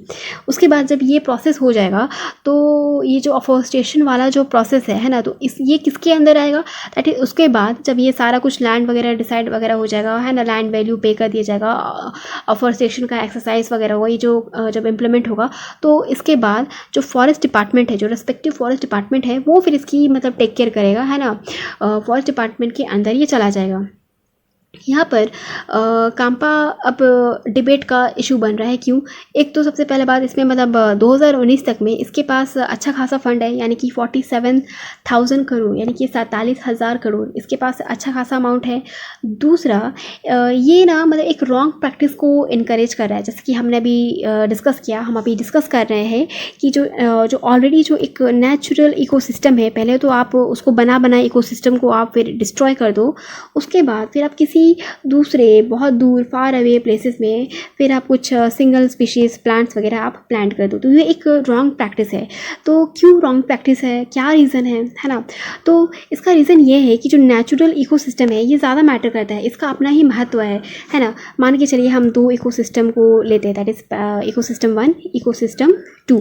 ये जो पहला है ये एक नेचुरल इकोसिस्टम है। सपोज़ कोई साल का जंगल है, यहाँ पे साल के पेड़ है ना, जंगल।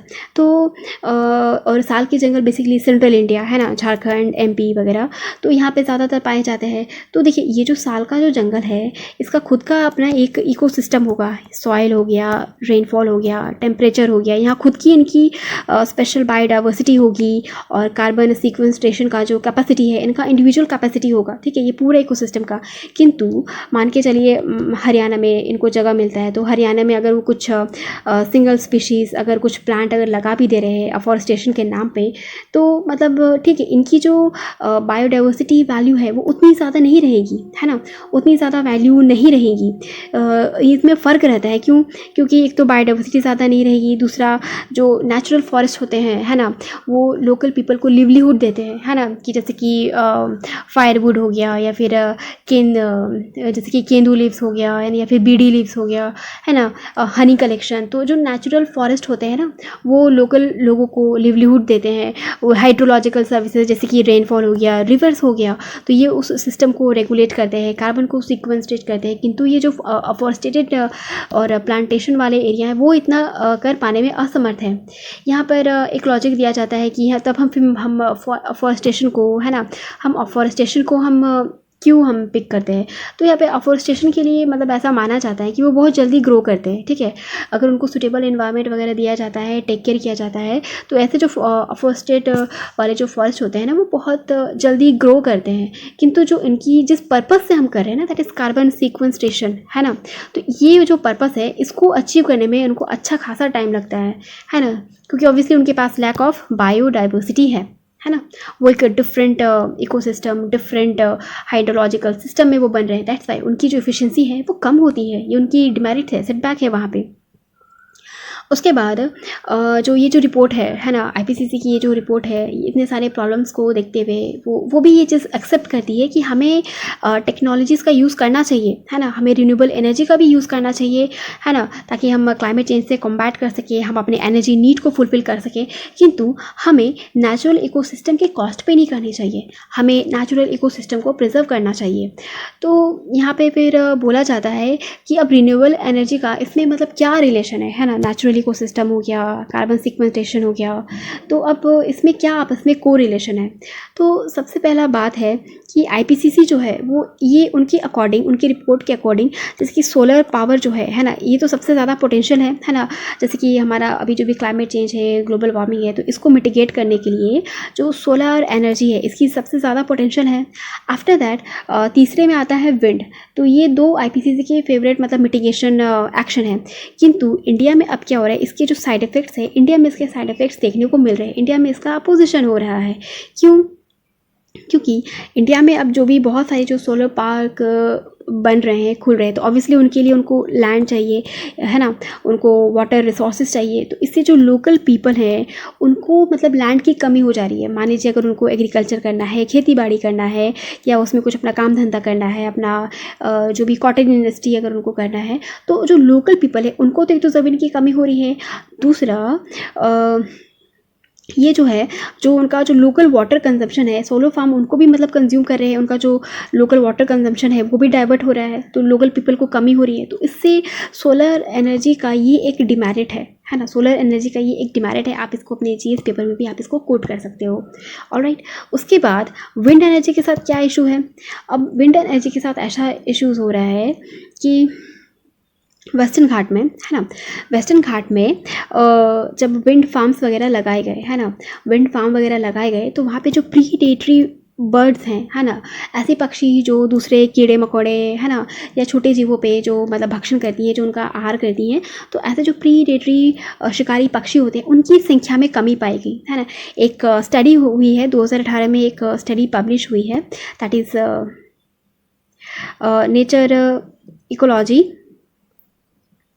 Nature ecology and evolution.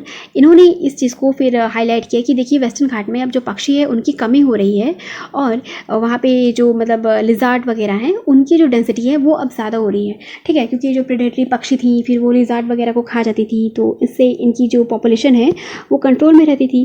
किंतु अब जब प्रेडेटरी पक्षी नहीं है तो ये लिजार्ड की जो पॉपुलेशन है वो अब इंक्रीज़ कर रही है। तो ये जिसकी हम रिन्यूएबल एनर्जी की बात करते हैं, हम सोलर एनर्जी, विंड एनर्जी को हम एडवोकेट करते हैं, किंतु इसकी जो नेगेटिव इम्पैक्ट है ना, अब धीरे धीरे वो सामने हाईलाइट हो रहे हैं। तो ये भी हम मतलब अगेंस्ट में, है ना, इनके पॉलिसी मेकिंग में अगेंस्ट में हम आंसर राइटिंग में हम इसको कोट कर सकते हैं। और चूँकि ये एग्जाम्पल बहुत ही ऑसम है ना, ये जो 2 एग्जाम्पल है ना, ये बहुत ऑसम है, तो आप भी मतलब इनको अपने आंसर राइटिंग में कोट कर सकते हो। तो इसी के साथ मैं अपना ये डिस्कशन एंड करती हूँ। मैंने बहुत मेहनत किया है, मैंने बहुत इसमें हार्डवर्क किया है कि इतने कॉम्प्लिकेटेड आर्टिकल्स को, है ना, उनकी ओरिजिनल कंटेंट को मेंटेन करते हुए और इजी से इजी लैंग्वेज में फिर इसको इनका कॉन्टेंट तैयार करना, मैंने इसमें ऑब्वियसली बहुत मेहनत की है। आई होप आप मुझे सपोर्ट करोगे, मेरे चैनल को सब्सक्राइब करोगे, और अगर आपको मेरा डिस्कशन अच्छा लगता है तो मेरे वीडियो को डेफिनेटली लाइक शेयर कीजिए और मुझे सपोर्ट कीजिए। और स्टे ट्यून, मैं आगे भी बहुत सारे ऑसम कोर्सेज एंड कंटेंट लाने वाली हूँ। तो तब तक के लिए थैंक यू सो मच। जय हिंद।